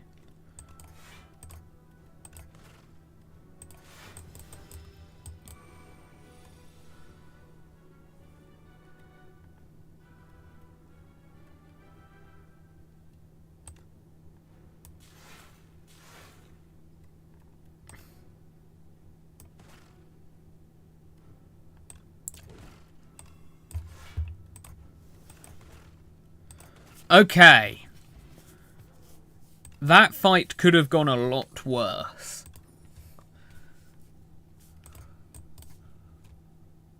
I'm surprised that went so smoothly.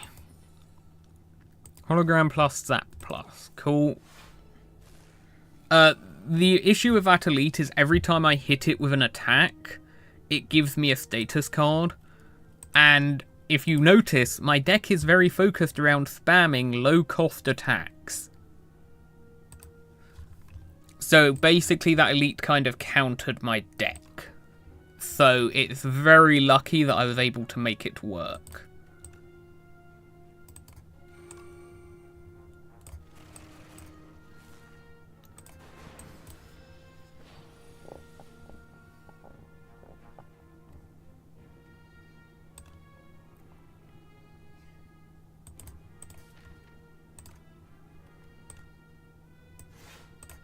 Let's Dark Shackles this turn.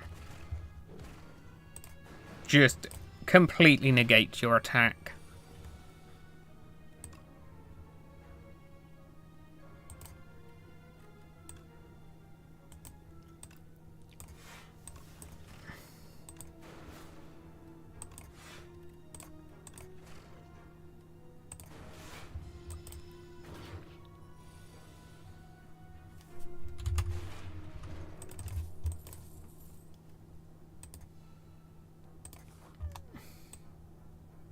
I'm actually quite confident.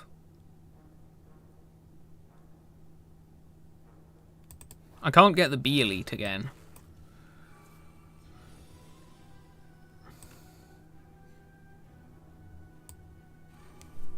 Immediate Echo Form. I'm going to take some damage turn 1, but I can take that.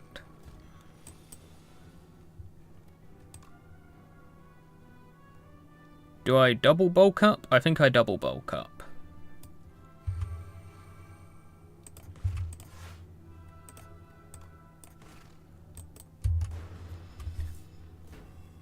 I'm still going to take some damage, but then this turn I think I'm going to start being fine.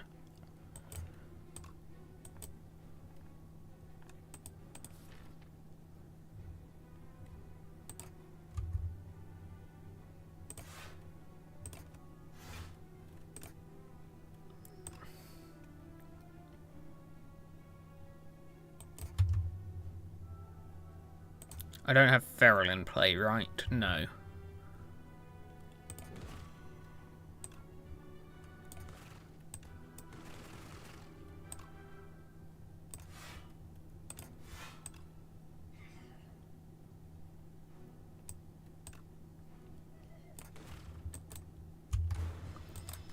Okay, I've got them all quite low. I might just be able to get the triple KO this turn, depending on my card draw.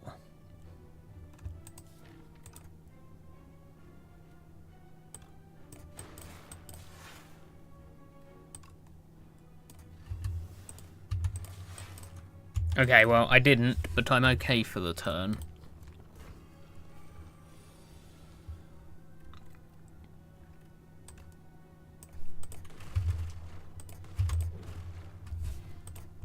Horncleat is great. Free block on the second turn. Any of the... In fact, Horncleat and Anchor, that just means I'm pretty safe for the first 2 turns every fight. Sacrifice. Oddly Smooth Stone. I'm going to have so much strength and dexterity. What the heck? Arms suddenly jut out. Oh, this or that. Okay, this again.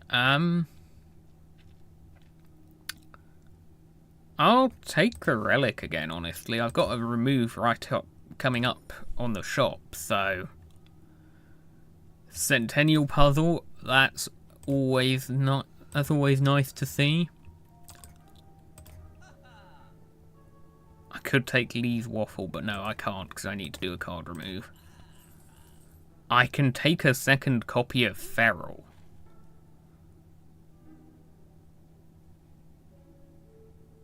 Why not?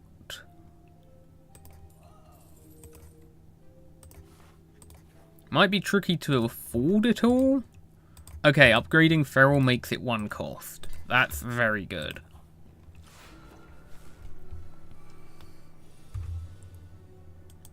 Oh, this is awful. I want to play Echo Form immediately, but that means I don't get the boosted peck. Echo Form is too valuable to pass up.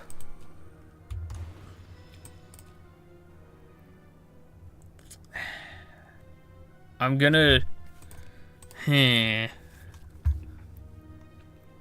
need the card draw, because my card draw isn't great right now. So I need to take Disintegration.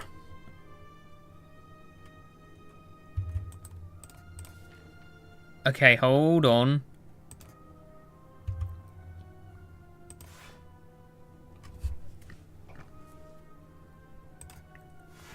I can't play Feral and Peck, but I can at least get the boosted Peck.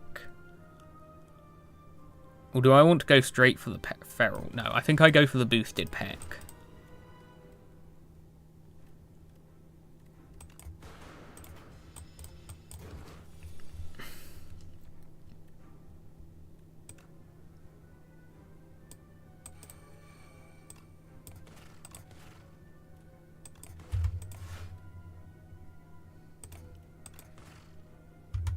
Yep, this is balanced.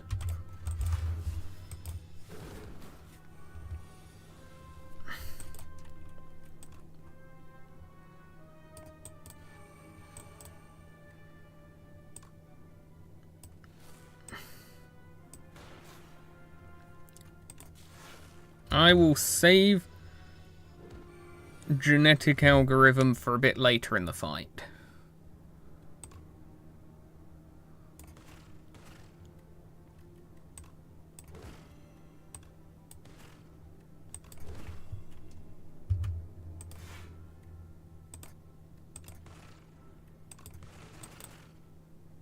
Is there going to be a later in the fight to use Genetic Algorithm? Wait, hold on.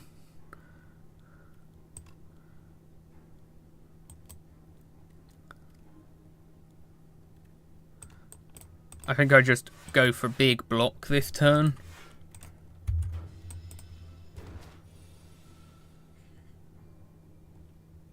Maybe I should have just played Genetic Algorithm earlier. Okay, can I still full block? I can't full block, but I can get pretty close. Claw just outright destroys it. Got it. I can do that without killing, so I will.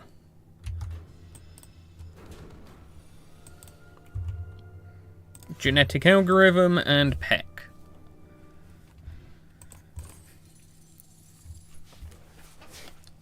Trash to Treasure. Whenever I create a status card, channel a random orb. Modded. Gain an orb slot, draw a card, increase this card's cost by 1. Draw 2. That could just be good, even though I don't need the orb slots. Gain 4 energy, supercritical, exhaust. This, honestly, could let me play my expensive powers early on. I need one big burst of energy, and that's it. So I think I take supercritical.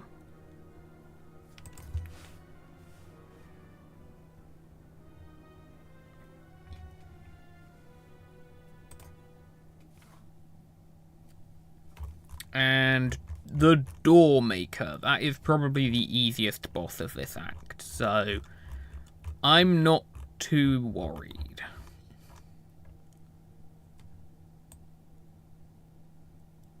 Let's try this route, possibly.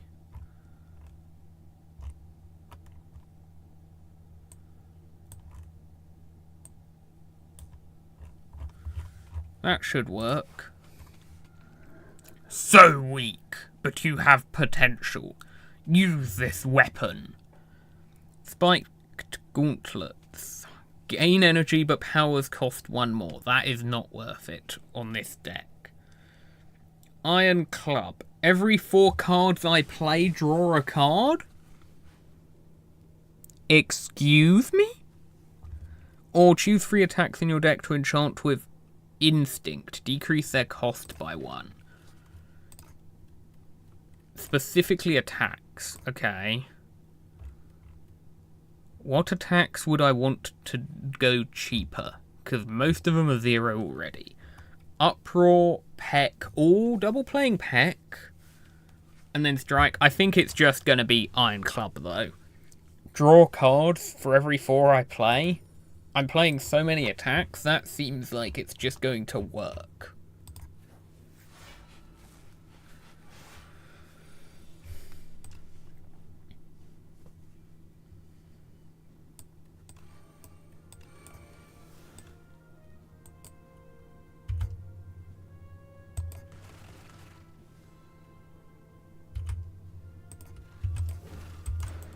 Oh, I could have double played Beam Cell. Oh well.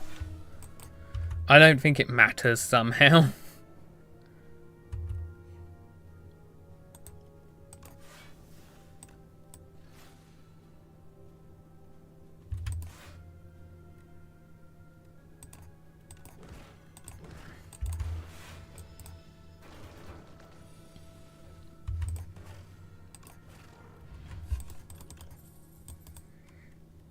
That's a sacrifice. Potion Courier. There is a sour smell in the air, and shortly after you find a potion courier, collapsed on the ground. Unmoving. Lifeless. Dead? While their belongings have been ransacked, there is a batch of foul-smelling potions with a note. Recipient. Merchant. Foul potion. Deal 12 damage to everyone. Can be thrown at the merchant for 100 gold instead. Wait. I'm very close to a merchant. I think I just do this for 300 gold. What could the merchant want with these potions? Ranwid the Elder. It's me, Ranwid.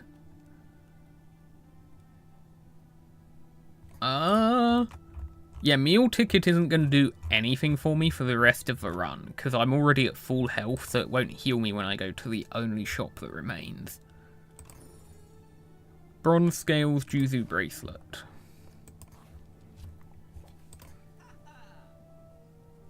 Strike Dummy is not going to be useful. Wait, do I have to, like... Yes, that's the stuff. Keep it coming. Okay. Royally approved. Innate and retain. Choose an attack or skill to be an innate and retain. Hold on. Super critical? Oh, yeah, actually, super critical. Innate and retain. I can just get the 4 energy whenever I want. That seems incredible. Can I get another feral? I think I go for the card remove for the strike. Do I still want to get feral? Oh, that is a fruit juice. Oh, I didn't even notice bowlers. Bowlers would have been good in this deck too. Oh well. Oh, wait, prep time. At the start of my turn, gain 4 vigor. Yeah, I'll take that actually. And another cool-headed, because why not?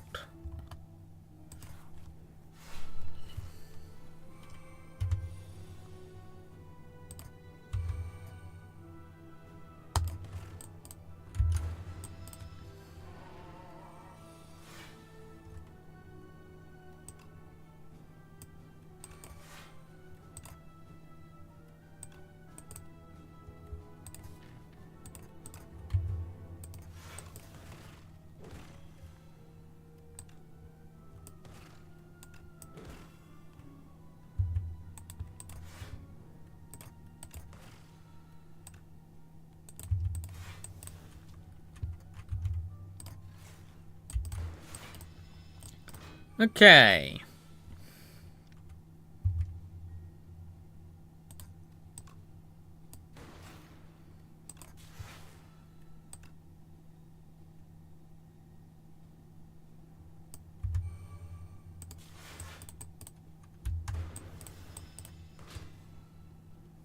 I took a little bit of chip damage, but it's okay. I win now. Go for the eyes. It is a 0 cost, but I feel like I just need to focus more on the claw at this point. Sacrifice. Every time I play an attack or skill, upgrade it for the remainder of combat.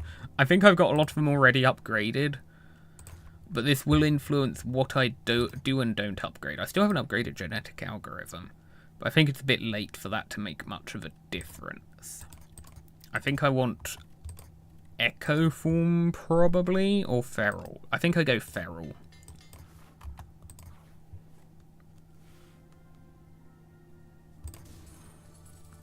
Lizard tail. Oh, amazing. I have a safety net as if I needed it. Oh, that is double Feral immediately. Cool. I will take that happily. Everything is going to be made ethereal now, unfortunately.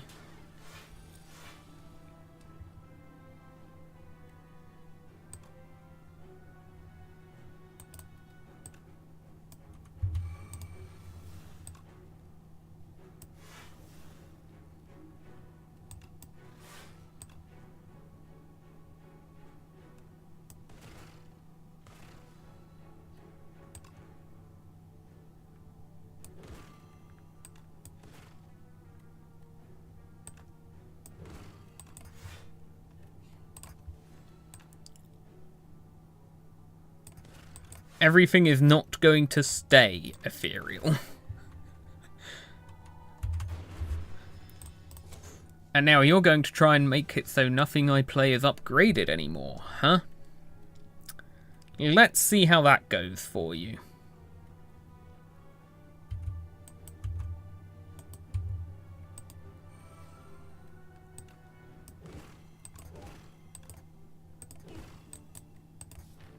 Oh, wait, actually, the relic beats, that relic trumps his effect. That's incredible.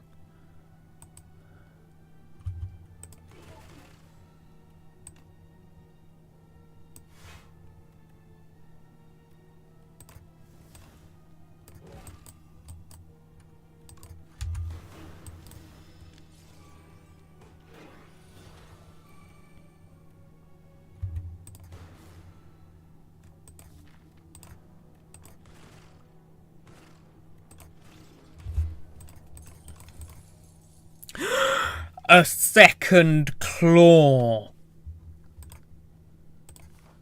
Okay, if I hadn't already won, I've definitely won now.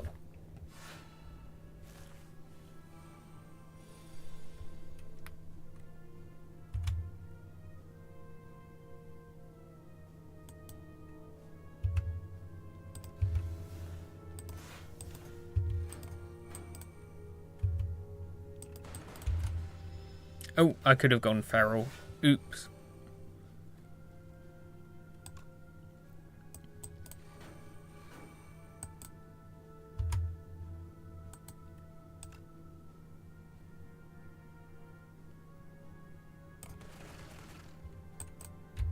I'll take a bit of damage. I don't really care. I've got both Lizard Tail and, where is it? Pantograph.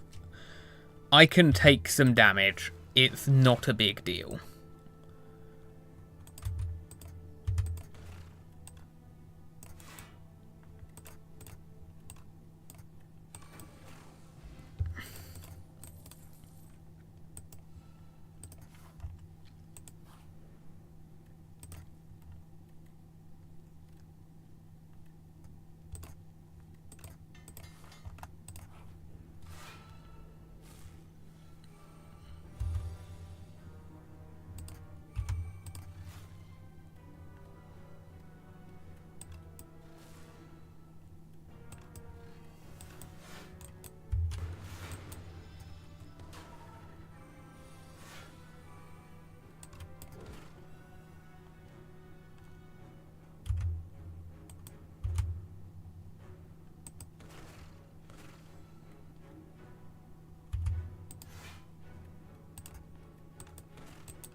Yeah, that turn went a bit crazy.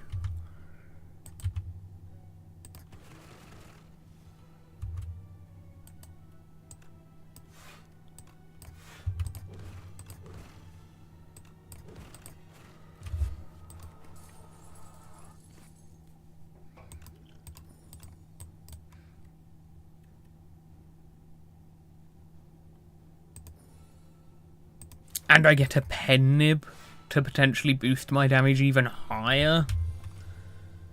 Did I really need that?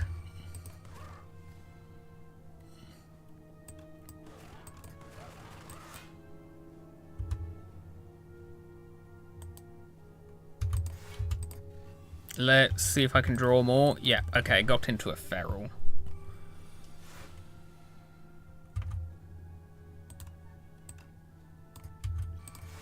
Echo form genetic algorithm, that just handles that turn.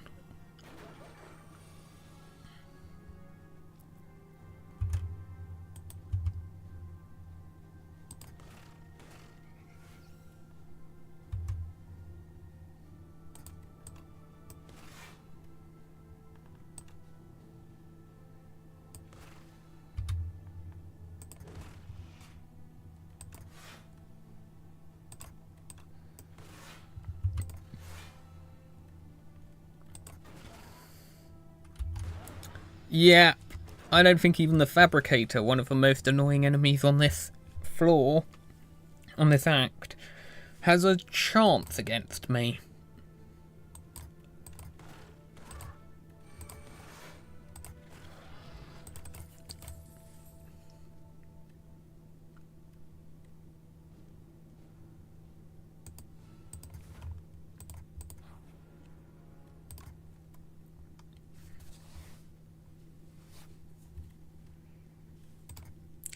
Let's upgrade Cool-Headed, honestly, so I can get more card draw. The Door Maker is here. Or rather, a door is here.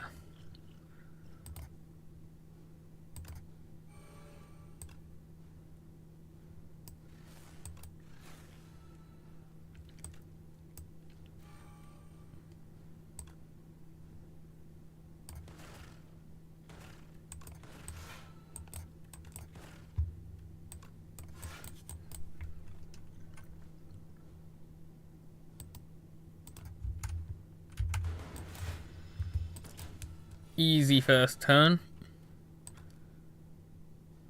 I get Echo Form. I play Super Critical so I can play more cards. I bulk up.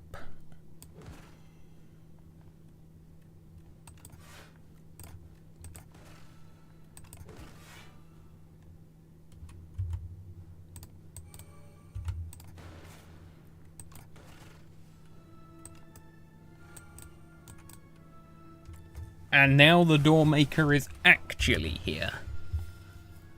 What? You again?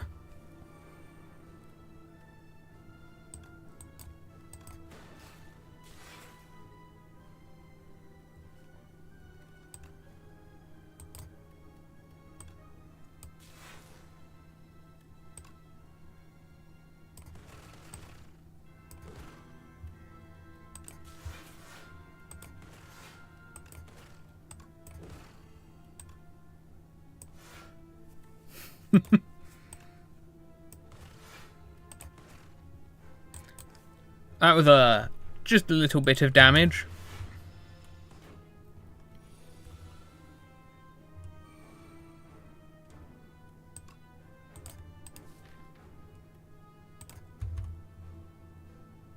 Oh, the pen nib as well as vigor. Oh, that is so much damage.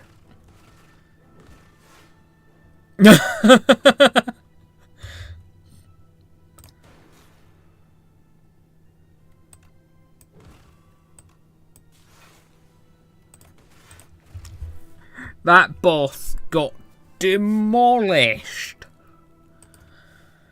That was honestly sad to watch. That boss was just, it stood no chance. I had Lizard Tail still and everything. What are you doing here? Random garbled lines. Beep boop. Repair you?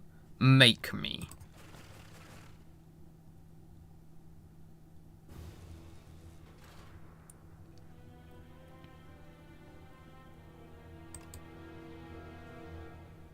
Okay, so Claw deck for Defect is really good now. Either that or I just got really lucky with my card pools, maybe both, but I mean I made that work with only a single Claw for most of the run. Yeah, that last fight was supposed to be the boss. I kind of got overpowered. The ancient trees are not all the same. Each individual tree is shaped by its surroundings. Some are stout and bushy, while others are gnarled and knotted. When fully mature, a manifestation of its immense power is born within. An ancient. Book of 5 Rings. Every 5th card I add to my deck, heal 15 HP. Ice Cream. Energy is conserved between turns. Kusarigama. Every 3rd attack I play in a single turn deals 6 damage to a random enemy.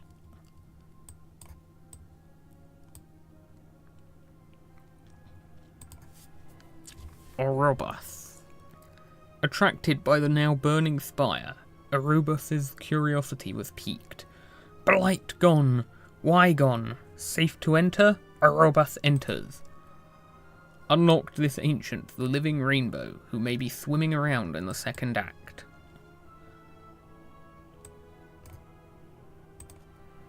Tricked. Now resurrected the defective construct. No simple feat, even for an ancient. Construct. What you lost. Your creator abandoned you. Hides at the top. Defect thanks Niao and heads to the top, seeking answers. Loop. Null. Apply 2 weak, channel 1 dark. Consuming Shadow. At the end of your turn, evoke your leftmost orb. Leftmost? Oh, that's interesting. And then it's channel 2 dark. Okay. Hello, hello. In the scrapyard, the Defect pondered its fate and purpose. Is being okay at a host of functions not desirable? Do we all need to excel at a distinct function? While processing these questions, hello, pops out another construct. Hello, Defect responds. My name is Flaw. Wait, the Defect has a friend? Data disk. Start each combat with Unfocus, Symbiotic Virus, Channel Dark at the start of each combat, Metronome. Every 7th orb... Oh, the first 7 orbs I channel causes me to deal 30 damage to all enemies. Resolving bugs. Defect and Flaw fast became friends and exited the scrapyard. It was sad there. They return to the spire's mid-floors and are met with a massive bug infestation. The pair get to work in an attempt to reduce the bugs to a reasonable level. Gain 2 focus. Channel a dark orb into each slot. Gain 2 orb slots.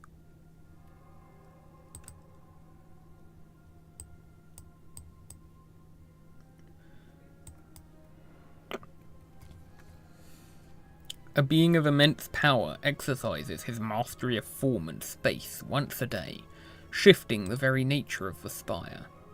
You can now play a randomized challenge once a day. Okay, I think I have time for one more run, and I will attempt to get my head around what the Regent is supposed to do. Because my first run with Regent didn't go very well. Again? Precise Scissors, remove a card from my deck. New Leaf, transform a card. Scroll boxes, lose all gold, choose one of 2 packs of cards to add to my deck. This is the Underdogs. Lagavulin Matriarch. Oh, I do not like the sound of that fight one bit.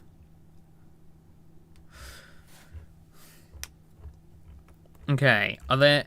I think on the most desirable route, there is no early shop. So I think I'll try this.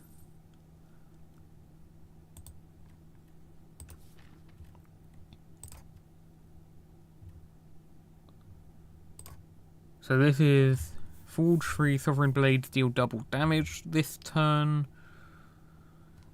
Gain 11 block, next turn 4 block, 6 damage 3 times. Or draw 6 cards, but that's really expensive. Put a card from my hand on top of my draw pile. I feel like this one, I don't like Prophesize, but I like the other 2 cards that offers. I do like this. Actually, no, I think I like this more. So if I'm thinking...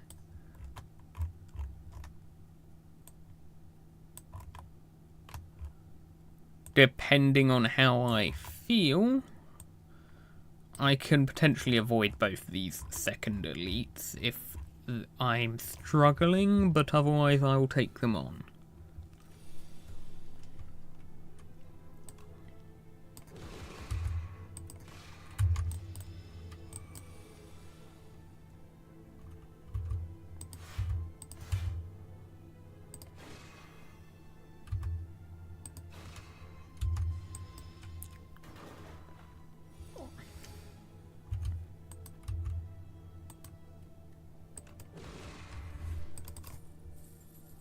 Gain 1 strength, all enemies lose 1 strength. I mean, I already have a multi-hit, so gaining strength is definitely good.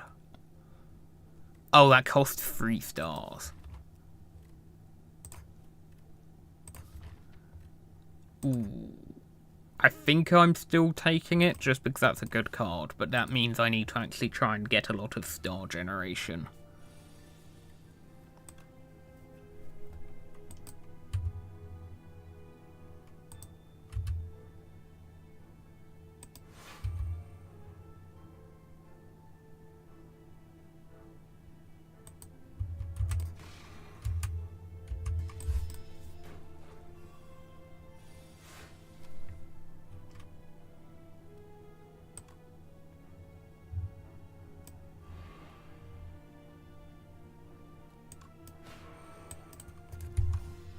That stuns that one.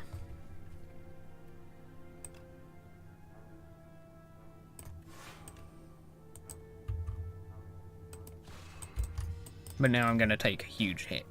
Not huge, but like for this early in the game, yeah, it's an annoying amount of damage.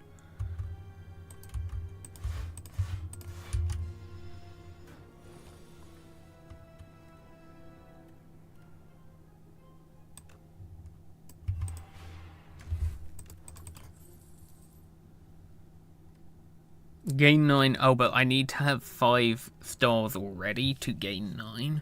And then it exhausts. I would rather have a Forge card to make my Sovereign Blade stronger. Sunken Treasury. A path leads you into a partially submerged vault. There are 2 chests, but only 1 brittle key. The first chest. Shaking it, you get jingly-jangly noises. Bit of gold. Second chest. Enormous, ornate, and clearly cursed. Lots of gold. I do not like a curse that I can't remove from my deck. That being unremovable, that curse, I don't like it, so I'm just taking the first chest. I should have taken the second one, considering I immediately got an early shop. If I play 5 or more cards in a turn, draw 1 next turn. I'm not going to be doing that very often. 7 block for 1 star.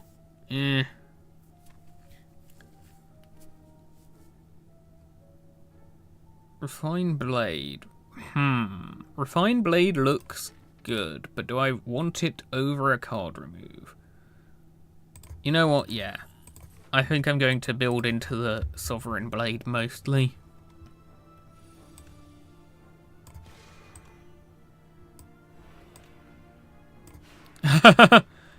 Turn 1 kill. Nice. I'll take a photon cut. Some deck manipulation is nice. Let's upgrade Venerate so I can get a bit more stars. Skulking Colony is probably not good for this deck.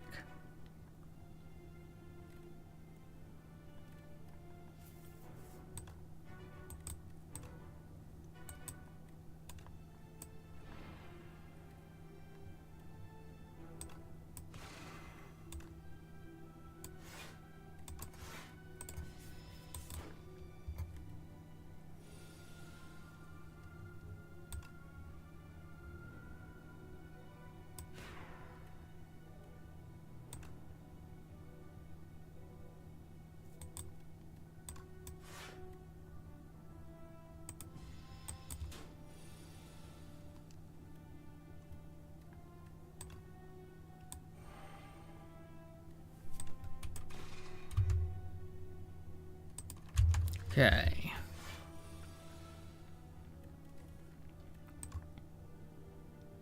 Glitter Stream is good. Falling Star lets me block better. Celestial Might does max damage this turn.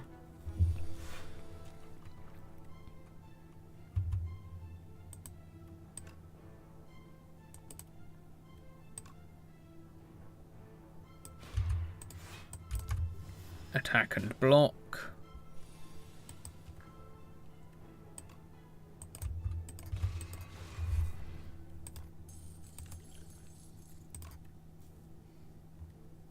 Gain a star, draw 2 cards. What do you upgrade to? Gain 2. I think that's worth. And I upgraded Glitter Stream and Refine Blade, I believe. Which both were quite nice upgrades to get. And I think I can... Do I upgrade this for draw 2, or do I upgrade this for an extra star? I think I go for an extra star, because even with only like 2 cards that cost stars, I'm struggling to generate stars for them. Happy Flower is always appreciated. I think I can take this elite. Sewer Clan.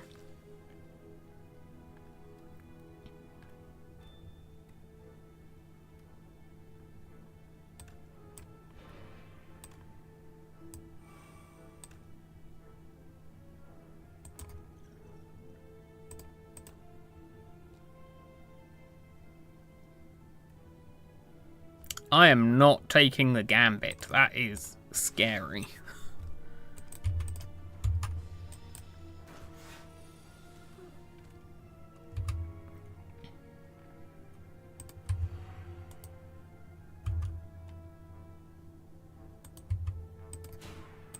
That is a big damage hit.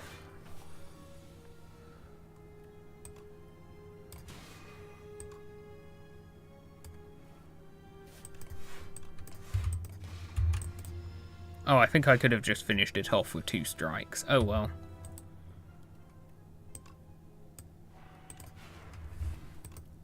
Duplicator. Okay, that should... With these potions, I should be able to deal with even the worst possible elite I get.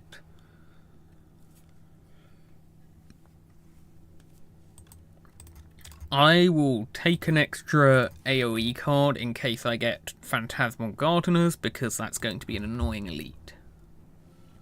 Terror Eel. This one should be a lot easier than it was in my Necrobinder run.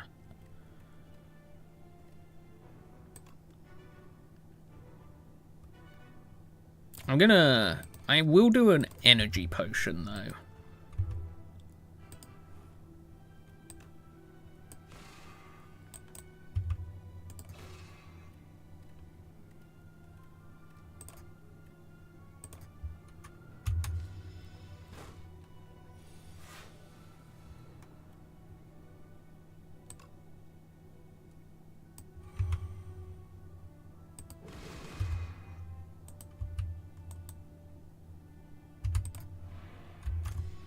Okay, you're going to get stunned by my attack next turn pretty confidently. Yeah.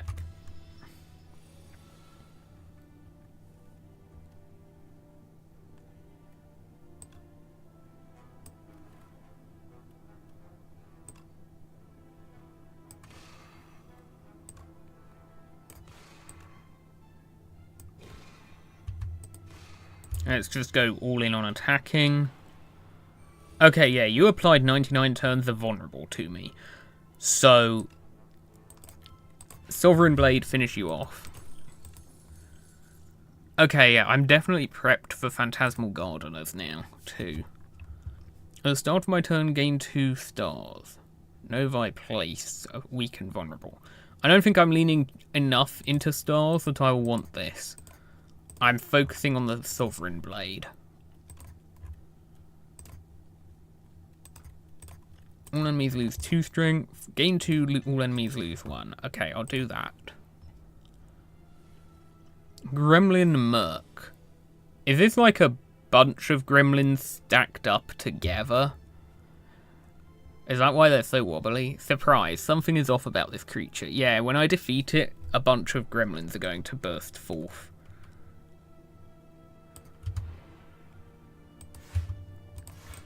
Double defend. Money, money.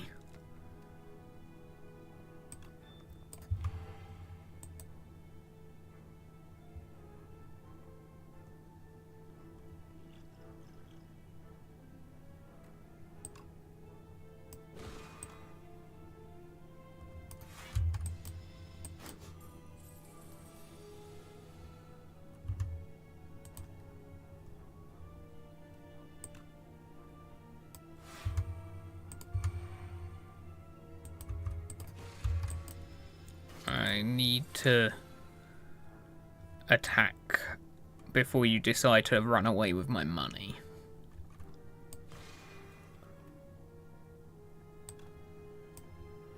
Don't have enough stars for that.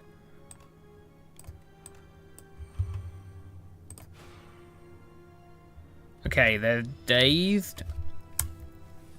The fat gremlin's going to try and run away.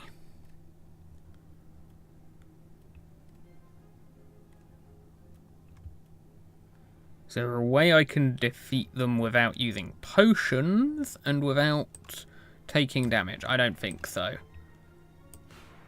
I have to get the money back.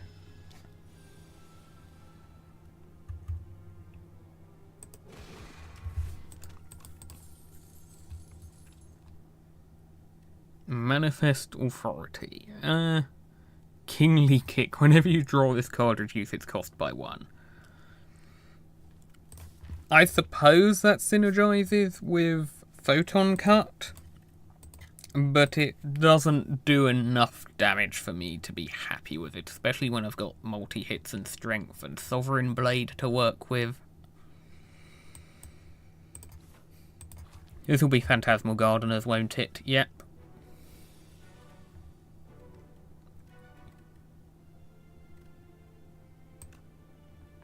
Okay, I wonder if I can... Yep, I got 1 kill immediately. It's costing me some health, but it's worth. I'm doing that explosive potion right now, because why wouldn't I?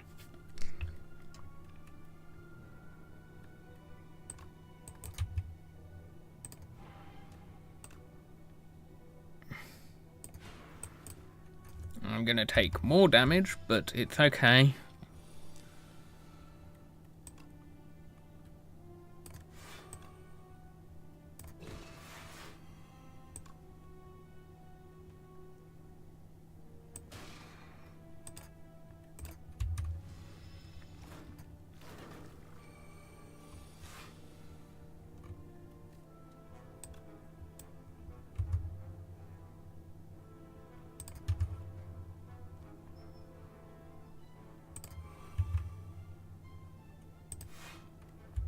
Let's do that.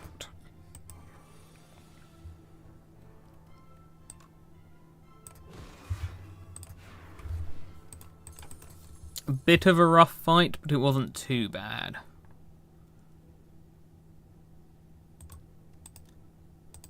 I mean, Retain My Hand is just a really good effect, and it also gives me energy. Yeah, why not? I don't have anything to heal immediately upon entering the boss fight. I don't think I have anything worth upgrading over healing here. I have no idea what to expect from this fight, aside from it probably being a stronger version of Lagavulin from the first game.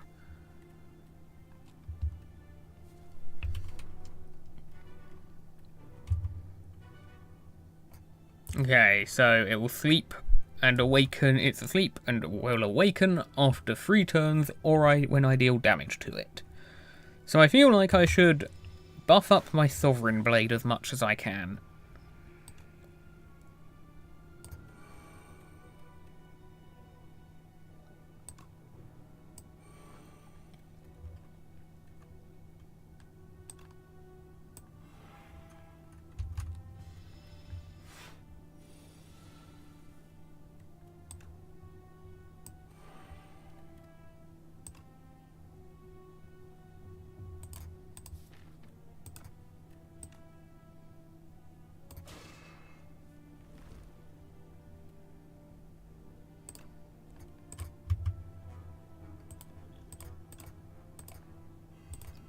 Because I'm extra scared, I'm just going to do this for huge immediate damage.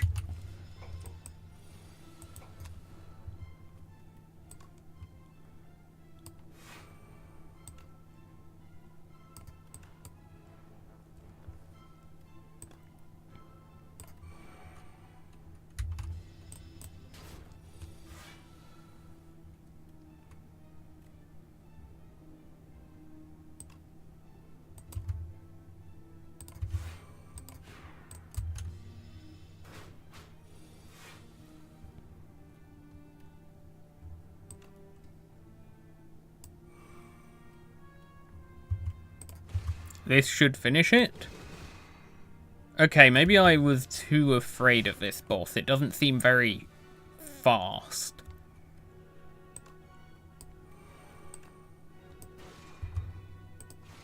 I guess because I used 2 potions to just blitz half of its health immediately, it didn't have time to really become a threat. Forge 30. I think that's it. I think that's what I take. I have enough star generation, hopefully, to make use of that.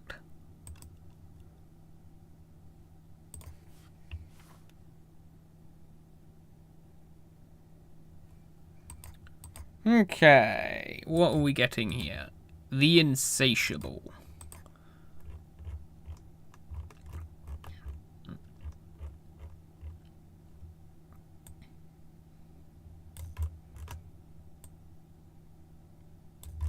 I'm thinking something like this.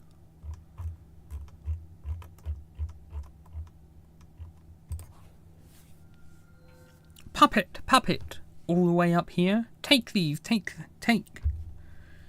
Upon pickup, upgrade 6 random cards. At start of each combat, add Luminesce to your hand. Retain, gain 2 energy, exhaust. Archaic Tooth. Transform Falling Star into Meteor Shower. Oh wow. Deal double the damage and it applies 2 turns of weak and vulnerable to all enemies? Okay, but what would the upgrade 6 random cards end up being like?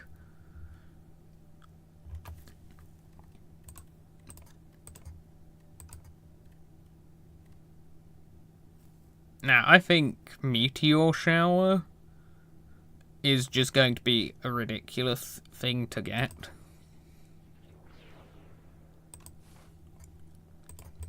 I guess that's different for each character as well.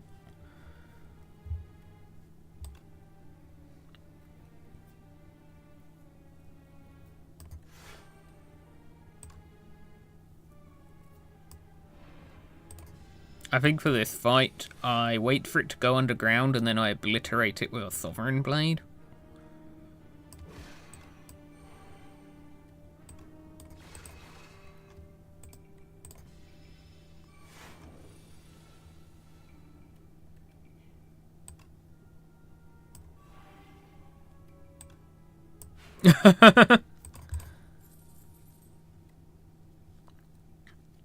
Do I even have a power yet? Because Permafrost triggers off of powers. I don't think I have a power yet, so it might be worth taking this.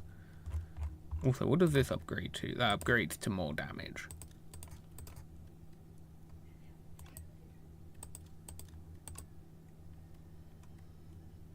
Yeah, I think I take that.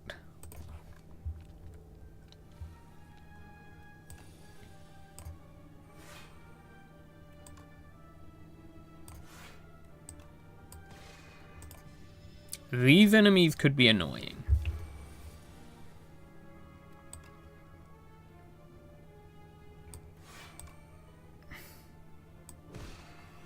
I think I just try and ignore the Sovereign Blade this fight because it won't do much.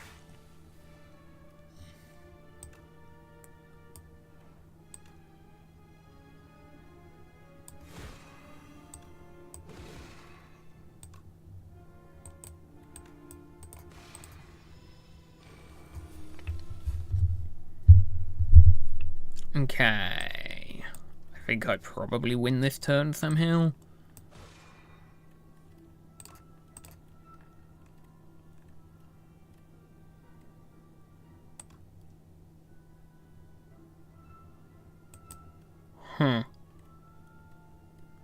Never mind. I think I just block then.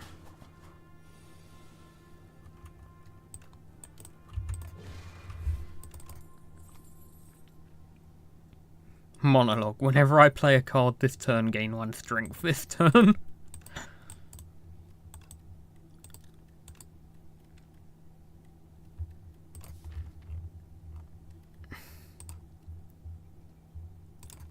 I'll take another glow.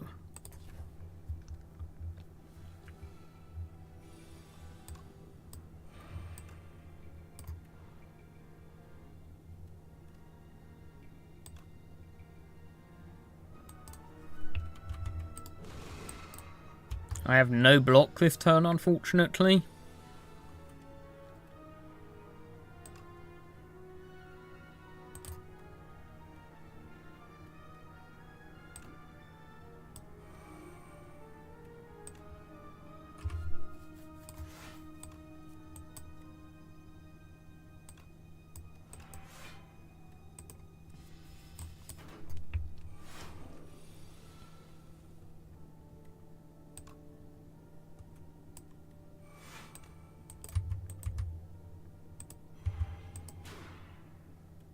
I'm surprised that didn't one-shot.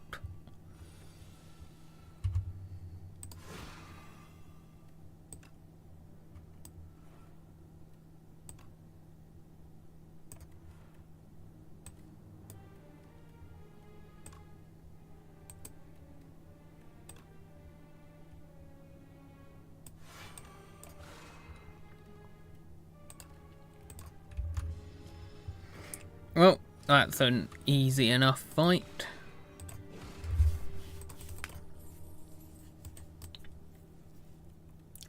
Wow, you really want me to take more copies of this, don't you? I only needed the one, really.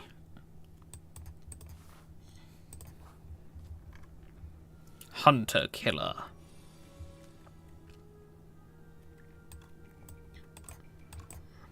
Immediate Forge 40. Well, Forge 30.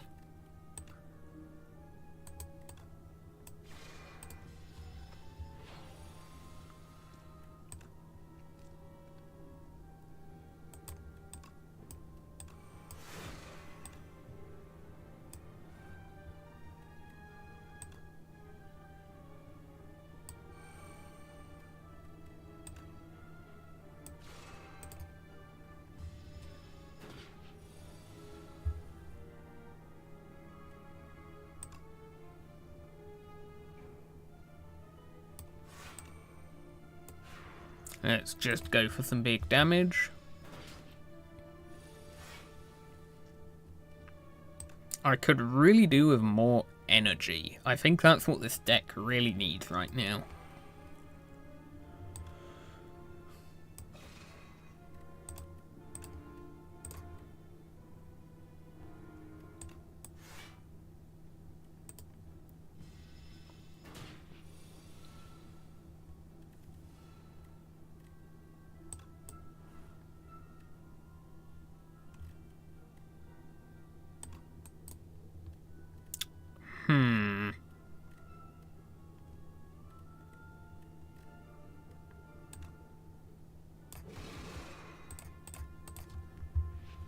Yeah, that was a good place to use a fire potion, I think.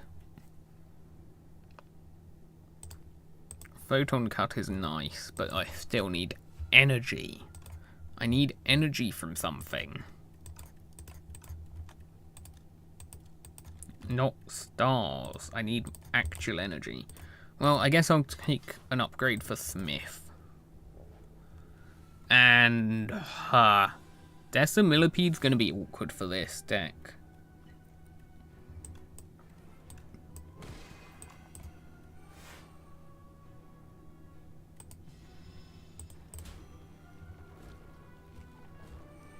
I hope this doesn't just outright kill me, but it might. There is a non-zero chance.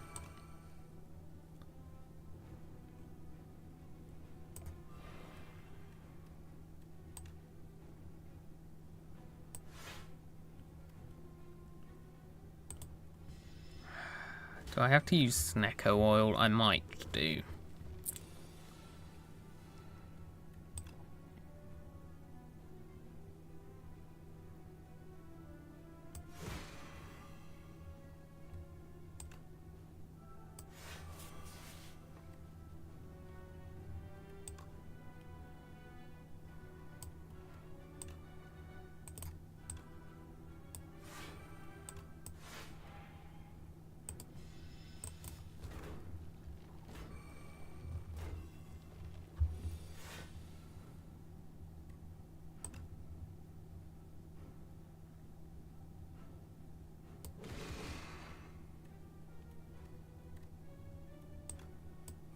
Maybe there's a way I can get a double kill next turn.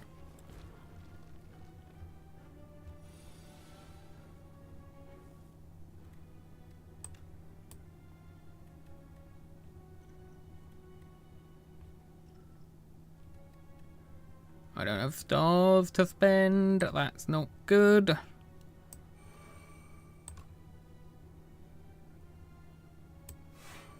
I'm not getting any kills this turn.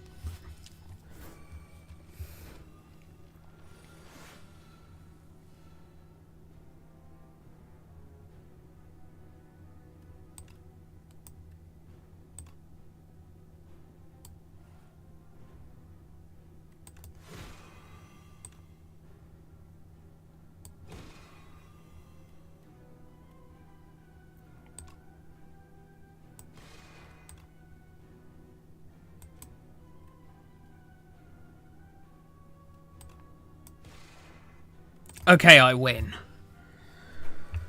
That was scary. Mummified hand. Okay, well now I take another copy of Child of the Star. This is the 4th time I think I've been offered this power, at least. But now I want another copy of it because I've got Mummified Hand.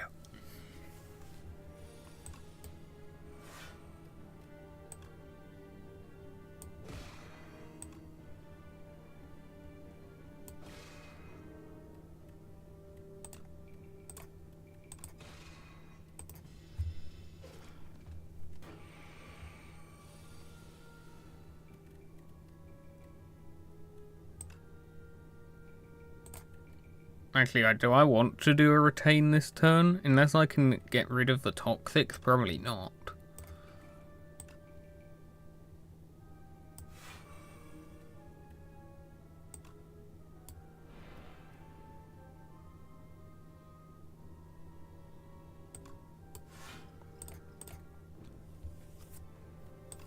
That gets one of them out of my hand.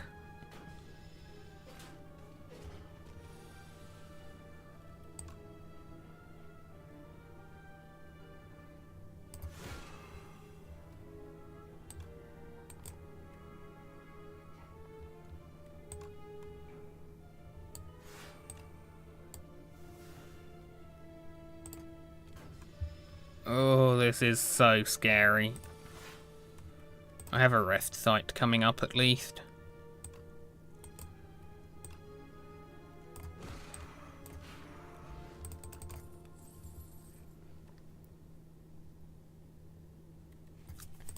Flat Forge 10, maybe? Wait.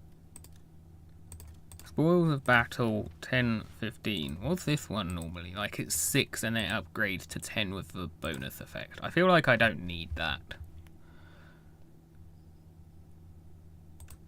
Can this upgrade to 0 cost? No, it can't. Then I think I take the block. Whenever I add a card to my deck, gain 15 gold. Okay, rest.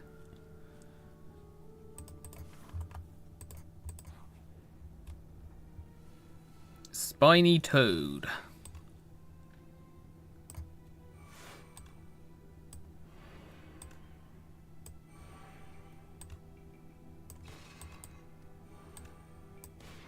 Big damage turn 1.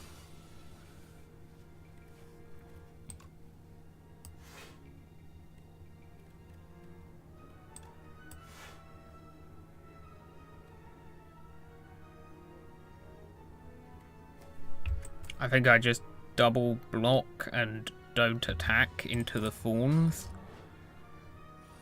And then I can do something this turn instead.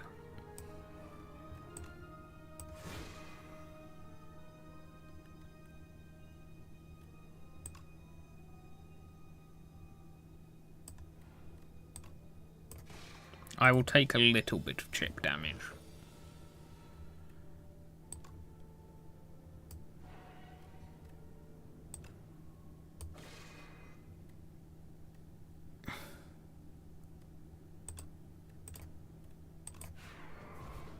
Okay. Cosmic Indifference is going to be good here. I think I can take Entomancer with this deck.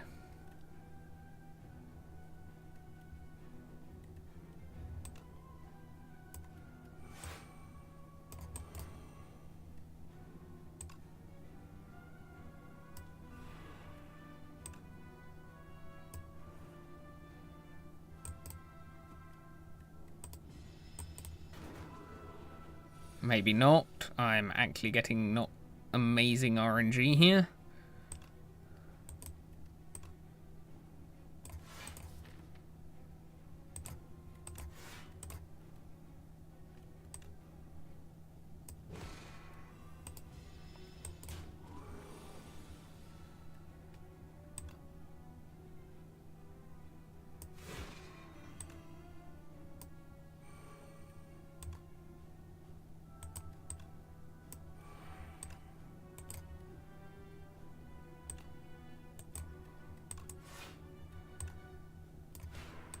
Do I want to attack with a strike and give myself an extra days? Probably not.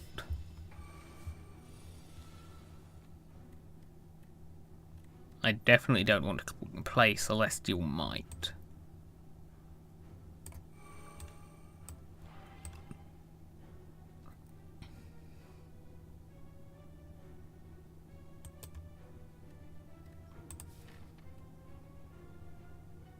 If I just wait out and get the Smith next turn, I can probably one-shot with Sovereign Blade.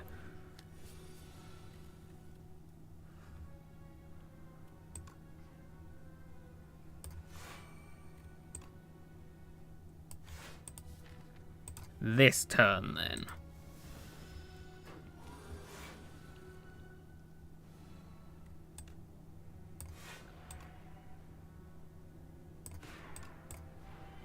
Okay, now I win. Plating is appreciated. The end of your turn, if this is on top of your draw pile, just play it. That feels a bit luck-based, but I mean, it's not awful. I mean, it is a block card. I'll just take it. Symbiote. Enchant an attack with Corrupted. Deal 50% more damage but lose 2 HP. Long as you stumble upon a dark amorphous polyp, you can sense it is very old and very evil. Approach. Well, here's the thing. I can't enchant Sovereign Blade with this, which is my big attack. So I would have to... So I think I'm just going to go kill it with fire to transform a card. And I guess that's going to be a strike. Another glitter stream, I'll take that. You torch the dark polyp. As it screeches and burns into ashes, your head pulses painfully, but you manage not to faint. What was that thing? I'm not taking another elite, I'm on 11 health. A regular enemy might still beat me.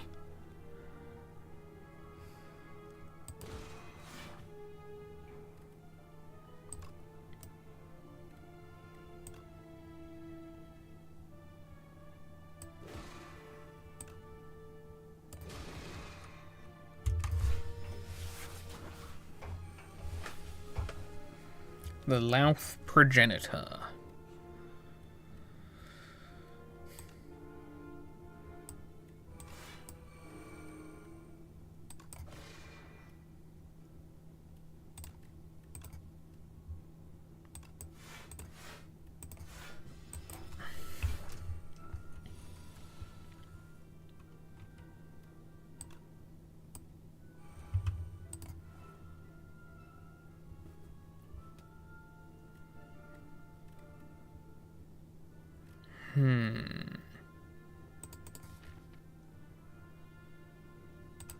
Oh, I see what I can do here.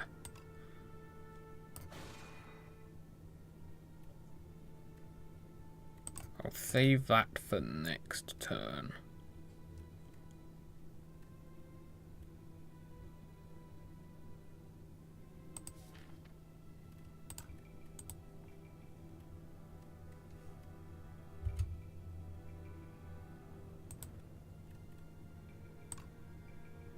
I think I can block enough, if what I'm thinking is right. Yeah, okay, I think what I want to do is this. Okay.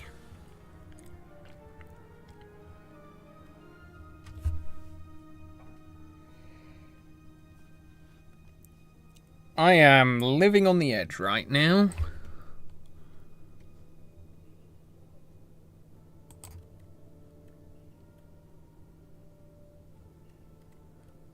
Hold free, double damage. That's not going to kill, so I think I just need to go for this.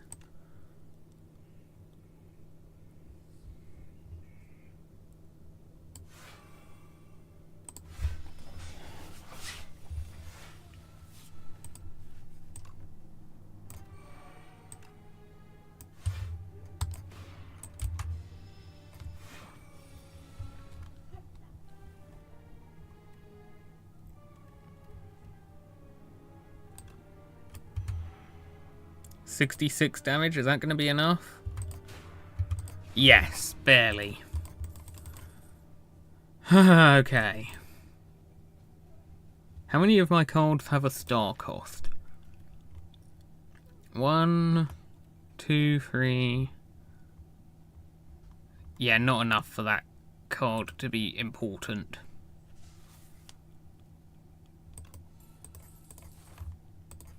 Rest. And hope I can take out the insatiable one. Just the insatiable.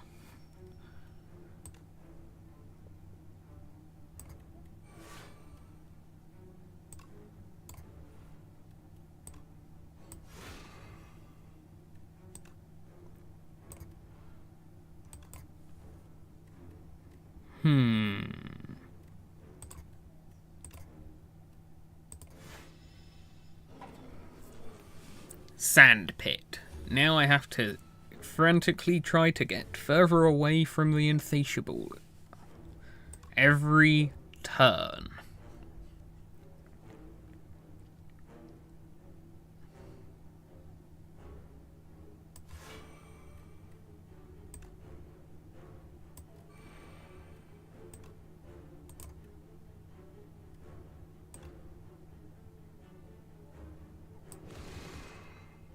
Okay.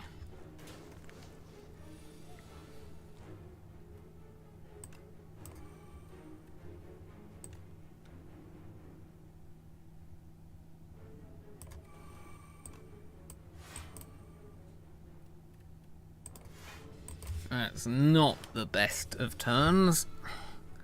I think this fight might just kill me.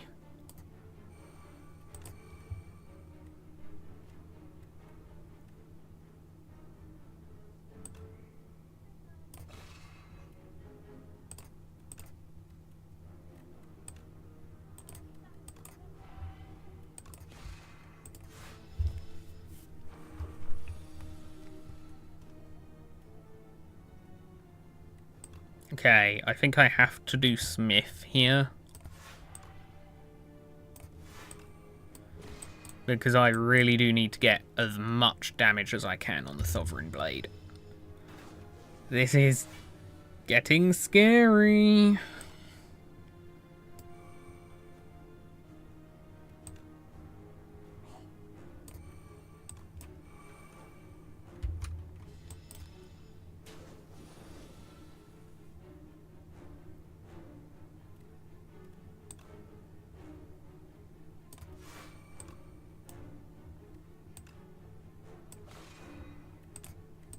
Put that on top of my draw pile so it will be played.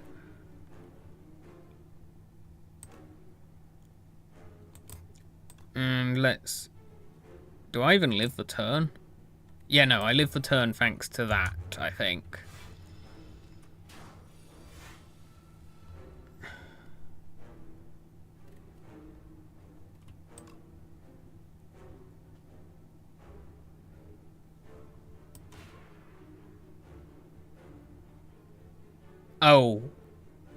Oh, I didn't realise I had that in my hand. That would have done so much more damage. Oh dear.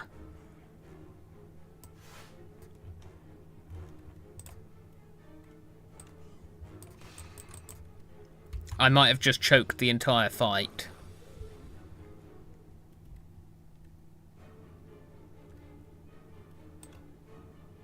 I think I might have had lethal, maybe, if I had done that right.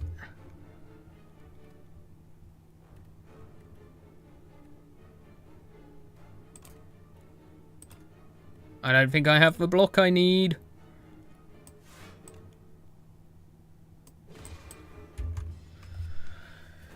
I do not get this character.